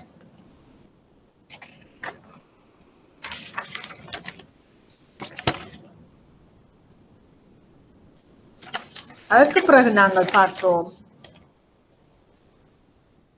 இந்த குறிக்கோள்களின் பிரதானமான படிநிலைகள் என்னென்று பார்த்தோம். அதாவது கோஆபரேட் ஆப்ஜெக்டிவ்ஸ், டாக்டிக்கல் ஆப்ஜெக்டிவ்ஸ், கூட்டு நிறுவன நோக்கம், தந்திரோபாய நோக்கம், செயற்பாட்டு நோக்கங்கள் என்ன என்பது தொடர்பாக உதாரணத்துடன் நாங்கள் வந்து பார்த்தோம். இறுதியாக நாங்கள் கொள்கைகள் என்றால் என்ன, இந்த கொள்கைகள் எவ்வாறு நிறுவனத்தின் செயற்பாடுகள் அடைவதற்கு அலுவலர்களுக்கும் முகாமைத்துவத்திற்கும் பயன்படுகிறது என்று சொல்லியும், இலங்கை ஊழியர் சேமலாப நிதியத்தின் முதலீட்டு கொள்கை பத்திரத்தின் என்னென்ன விடயங்கள் இருக்கு என்று சொல்லி ஒரு உதாரணத்தினையும் நாங்கள் இந்த கொள்கை பத்திரம் தொடர்பாக பார்த்தோம்.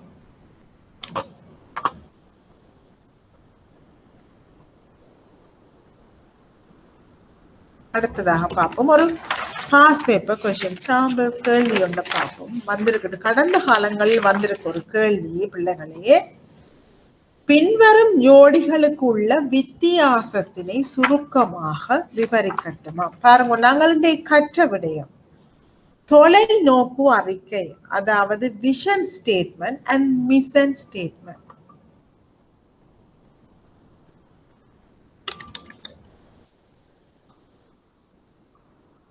மிஷன் நாங்கள் நாங்கள் அதே மாதிரி நாங்கள் பார்த்துக்கின்றோம் விஷன் என்ற என்னன்னு சொல்லி. ஆகவே இரண்டையும் நீங்கள் குறிப்பிடுதல் வேண்டும். அடுத்தது கேட்டிருக்குது, ஒரு நிறுவனத்தின் கூட்டு மதிப்புகளை அமைத்து வெளியிடுவதன் முக்கியத்துவம் என்ன? ஏன் வந்து ஒரு நிறுவனம் இந்த கோஆபரேட் வேல்யூஸை வந்து வெளியிடுகின்றது, அதன் முக்கியத்துவம் என்னென்று கேட்டிருக்கின்றது. நாங்கள் இந்த கோஆபரேட் வேல்யூஸ் தொடர்பாகவும் இன்றைய இதில் பார்த்துள்ளோம். இந்த நோக்கங்களுக்காக இந்த கோஆபரேட் வேல்யூஸ் வந்து தேவைப்படுகின்றது.